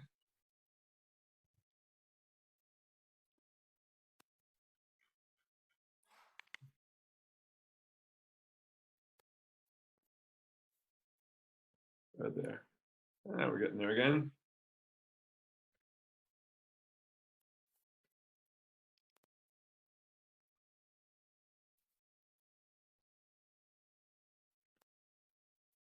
The lunge line is a great opportunity for us to get to look at our horses and what they're doing, and deciding what we can do once we get on. So when you see a horse like he's going there and his canter is quite disconnected, well, there's not much point of you trying to do it on his back if it's that bad without you on there. It never gets better because people get on them, if you will, or let's say very rarely anyway.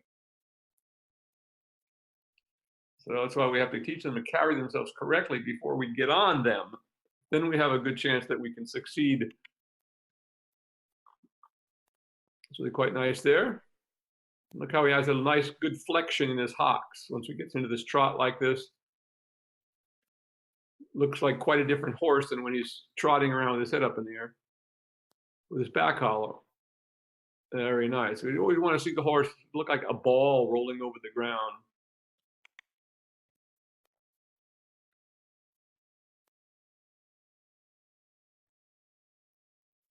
Good there.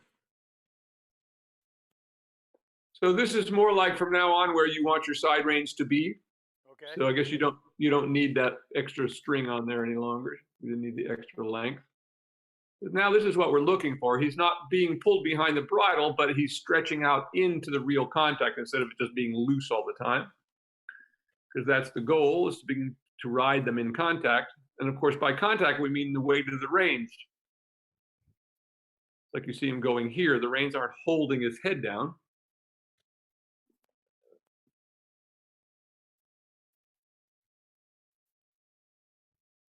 And let's do one more little bit of canter in this direction. Go ahead and canter him again. Yeah, very nice. That was better.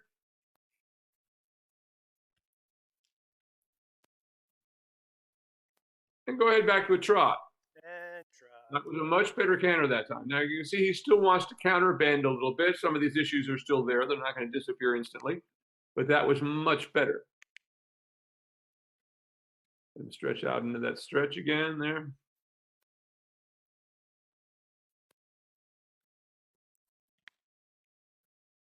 Very nice. And you can let him walk, and you can mount up and take the side reins off. And we'll see how it goes today without them.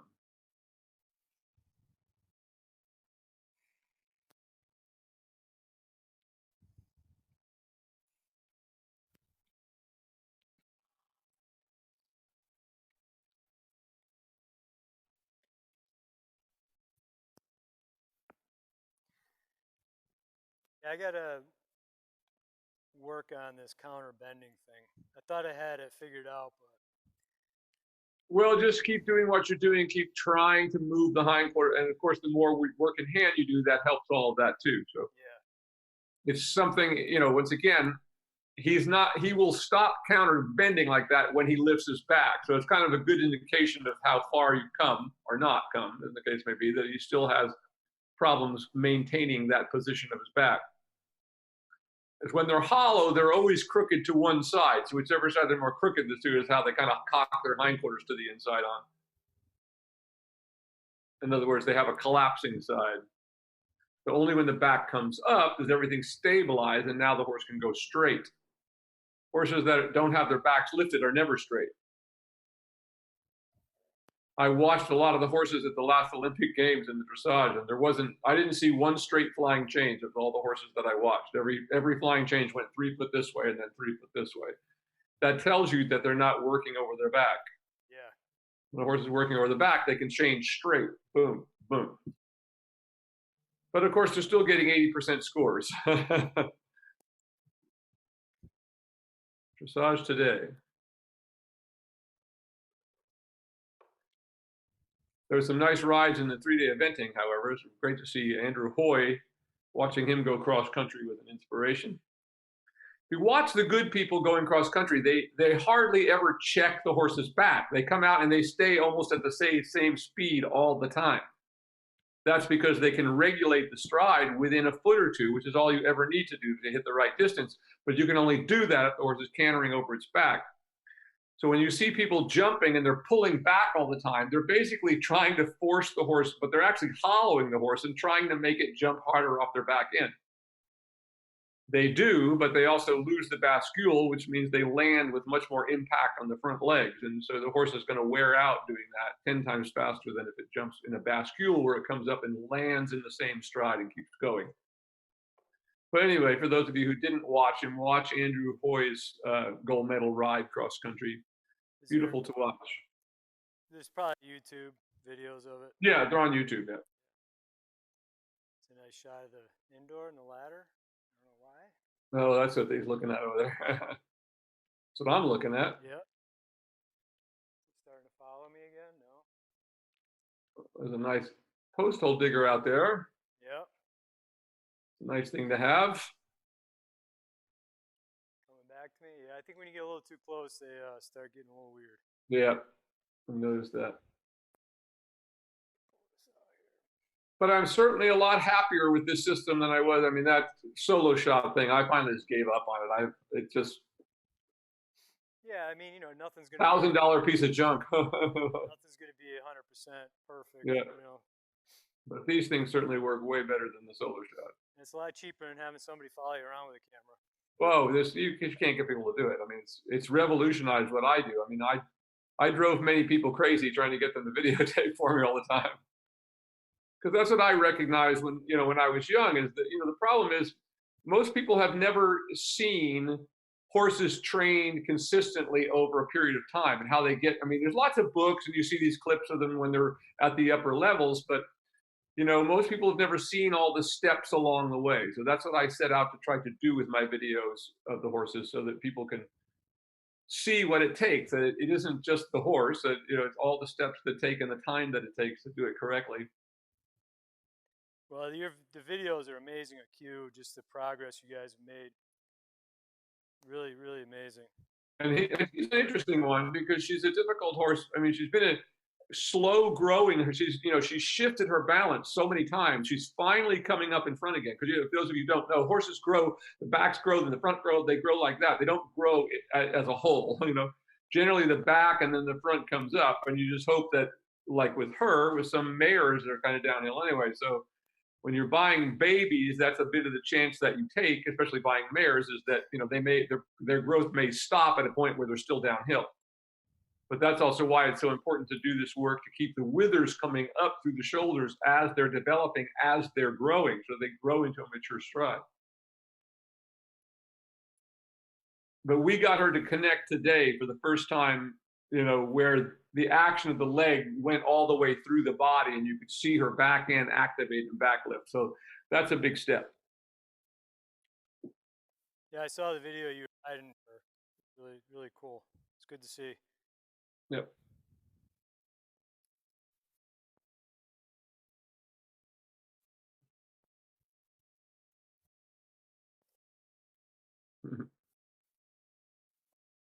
Just taking those strings off so they wouldn't get caught up in the stirrups.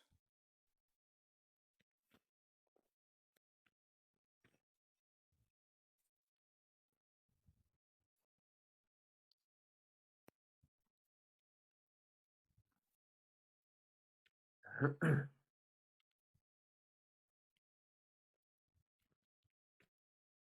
can't walk up on there, dude. Come. Take a step. Good boy.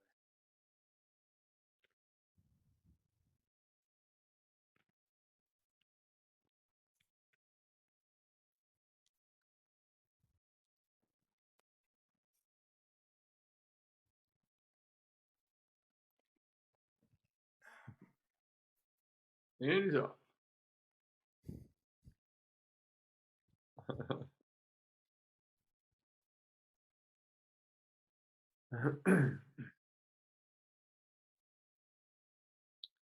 Go. Oh, he's off to a good start here. I like the walk already. He's already starting to step up quite nicely. Just keep working him into that stretch a little bit more as you were doing there. And remember, as you're going here, when we're trying to soften and whatever we're doing, we never let our chest drop. You never let your shoulders round forward. So you maintain that position where you feel like you're sitting. In fact, you should engage your whole core as you sit there, kind of like a yoga exercise. Think about if you ever taken a yoga class, that idea of stretching your shoulders back, lifting your head up on top of your shoulders. Try it. We all want to look down. And the older, I mean, I've certainly got the same problem myself, is that I've gotten older. It's hard to keep your head back on top of your shoulders. So you need to keep thinking about that. Think about just kind of glancing down with your eyes rather than turning your whole head down when you want to look at what's happening in front of you, like you are now. That's much better.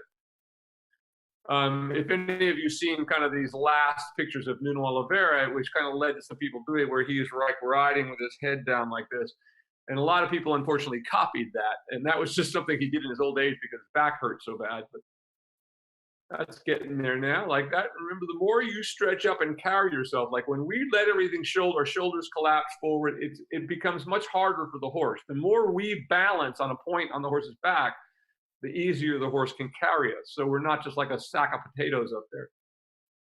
And that allows us to lock into and find their center of gravity for them to find us underneath them.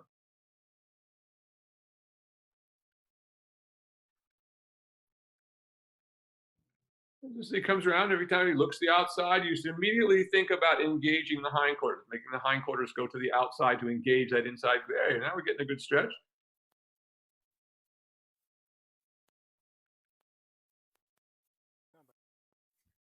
That's all right.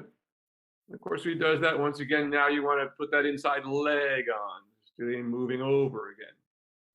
Once again, keep your chest lifted, keep your head back on top of your shoulders.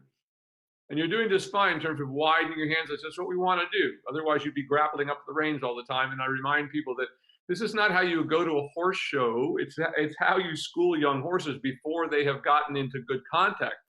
I mean, yeah, you could sit there, like you're in the perfect little position with your hands in the correct position, if you will. But if the horse hasn't learned what that means, you're just going to get nothing at all.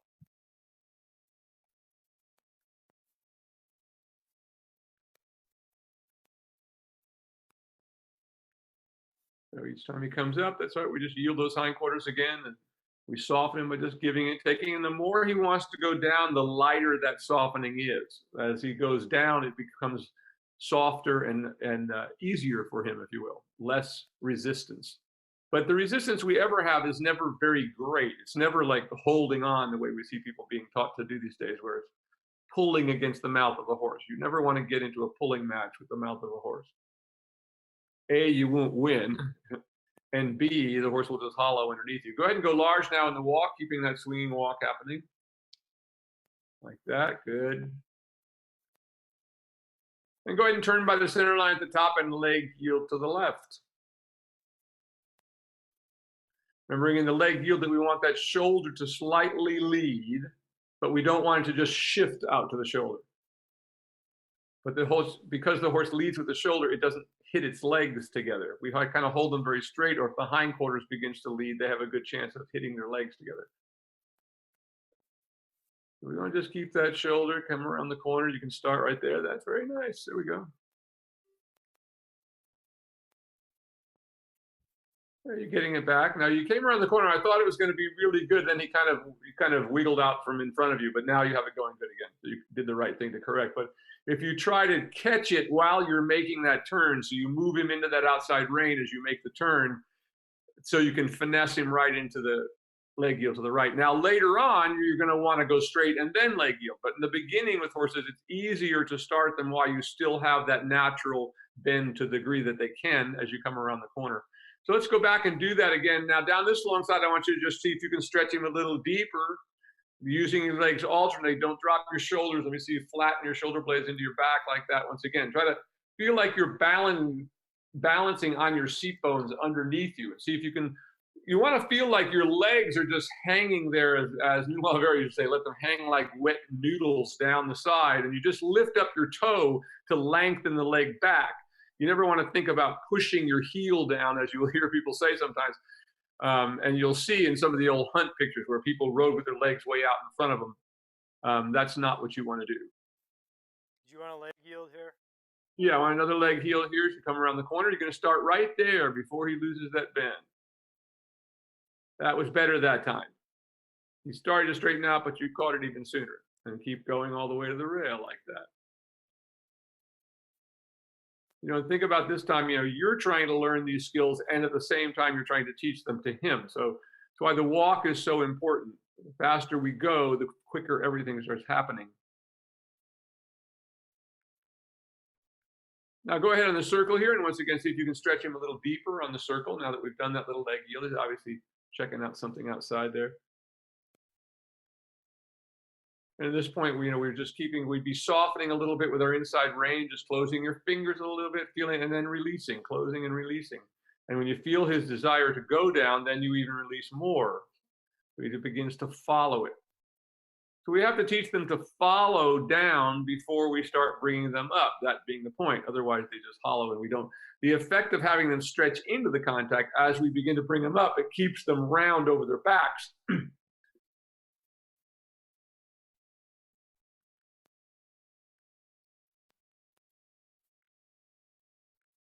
Go ahead and change the rein across the next diagonal again.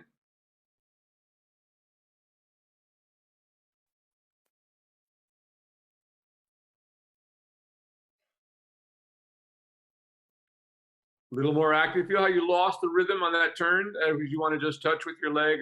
Of course, we always start with a touch of the leg. If they don't respond within, I call it 1, 2, 3. Like by the third time I use my leg, I'm going to use my whip with it. So we touch once very lightly. The next time it's a little bit more. But we never want to be kicking horses or squeezing them on their side. It's just an impulse with your leg that's gone before the horse resists it. And go ahead and turn here and leg yield to the right.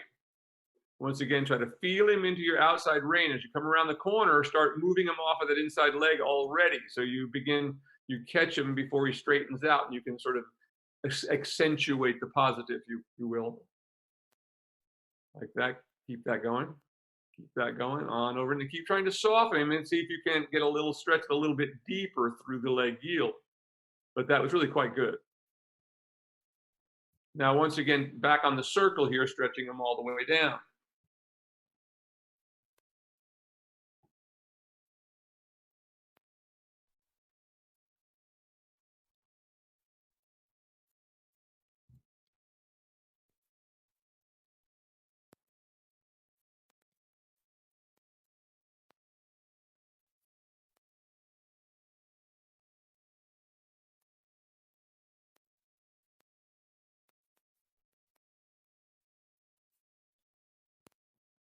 Now stay on this circle. Now I want you to try to move his hindquarters outside a little bit. So see if we can get the stretch deeper by moving the hindquarters outside. So you're softening him with the inside. There you go, like that. There, you did it that time. Do you feel how that time he softened? Yep. That's what, and now follow it down. That was exactly right that time. He wants to poop there. So you activated his back and now he's relieving himself, which is important.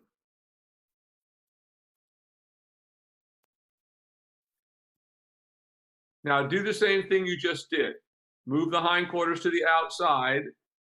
Keep a steady contact outside, meaning you just keep the slack out of the rein and just give and take a little bit on the inside as you ask him to move the hindquarters to the outside, like that, until you get him to stretch into it. There, giving and taking that inside rein a little bit, moving the hindquarters outside a little more. There you go. And as you feel him want to take it down, then you let it out. Try that again. So as soon as you lose it, go right back to what you were doing. So as soon as you lose it, right back into the shoulder in again on the circle. There, like that. Ask him to soften again. Just that giving and taking till you feel it want to go down once again while you're engaging that. And try to feel under your seat when that inside leg, when you feel it push up under your seat bone is when it's right. You can actually feel it lifting you in the saddle. If you don't feel that happening, then you're not getting enough. There, good stretch there. Keep that. Nice. He was cheating. He was cheating. I keep it. Keep it a little more active though, and you've got it. Now do that again. Keep yourself stretched up. There you go, like that. Now see if you get him to take it on down even deeper. Keep softening it. Keep the hindquarters to the outside. Are you feeling your inside seat bone lift? Ask yourself that question. It feels like it just pushes up like a little jackhammer coming right up underneath your hip when it's right. Yep. So if you don't feel that, you know you're not getting enough to get the effect of getting the horse to lift its back. That's what we're trying to learn to do. That's what we're trying to teach it to do. So we can show it this position that will allow it to carry us equally and easily. And do that again. Like that. There, that's getting better. Keep the hindquarters, little tap to the hindquarters, move them out a little bit.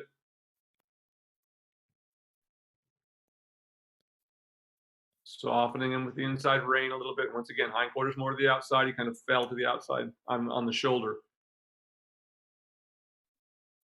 A little more hindquarters to the outside. Don't give up on it here.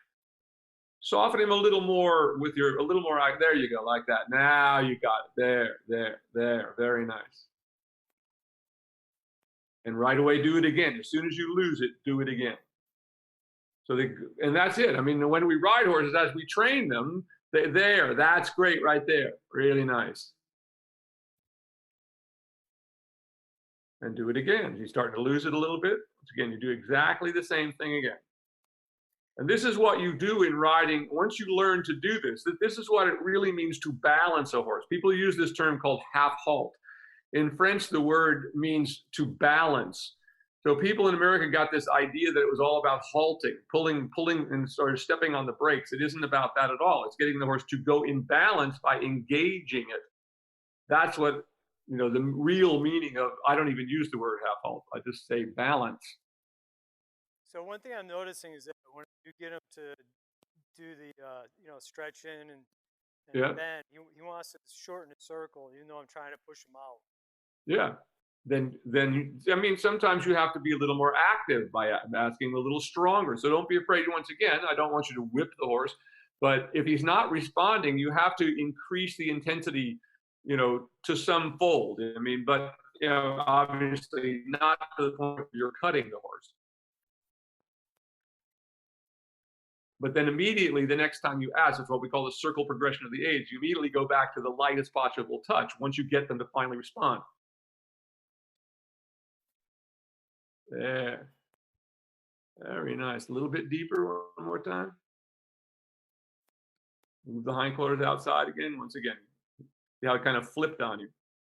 So my point here is that this is what riding is throughout, but it just gets, now once again, once they get stable over the back, but you're constantly balancing the horse or being sure that it's in balance. That's when people get hurt on horses, when they're not in balance. That's what causes them to flip over on top of people or just even to fall down.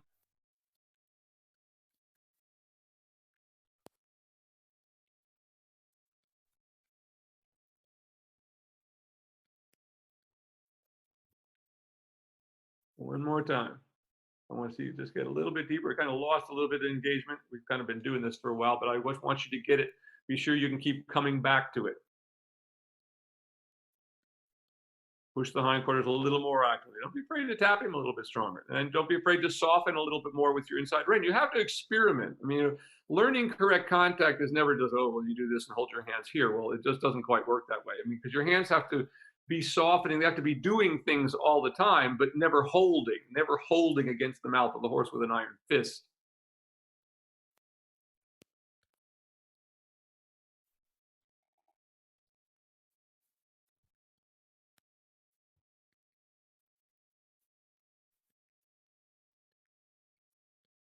Keep trying. I want to get that one more time. There, starting to happen. There. That's getting better. That's getting better. Soften. Keep softening with your inside rein. You're giving up a little too soon on your inside rein, even if you have to hold it to the inside. There's nothing wrong with an open leading rein on a horse at this level. That's, in other words, holding your rein right to the inside. That's what's called an open leading rein. And that's the rein that we start with. I mean, this horse, I mean, he's been ridden for years, but he was never trained. So no matter what your horse is, if it's never been trained correctly, you have to go through all the same steps that you would with a baby. And really, that's the trick to reschooling horses. Just start over again. There you go. Now he's softening a little more. There. I'm liking that. It's getting softer at the pole there. You see how the underside, what I'm always looking at is the underside of the neck. There, right there. Now go ahead and stop there and dismount, because I want to stop with that because you both had it. That got to a really good place right there.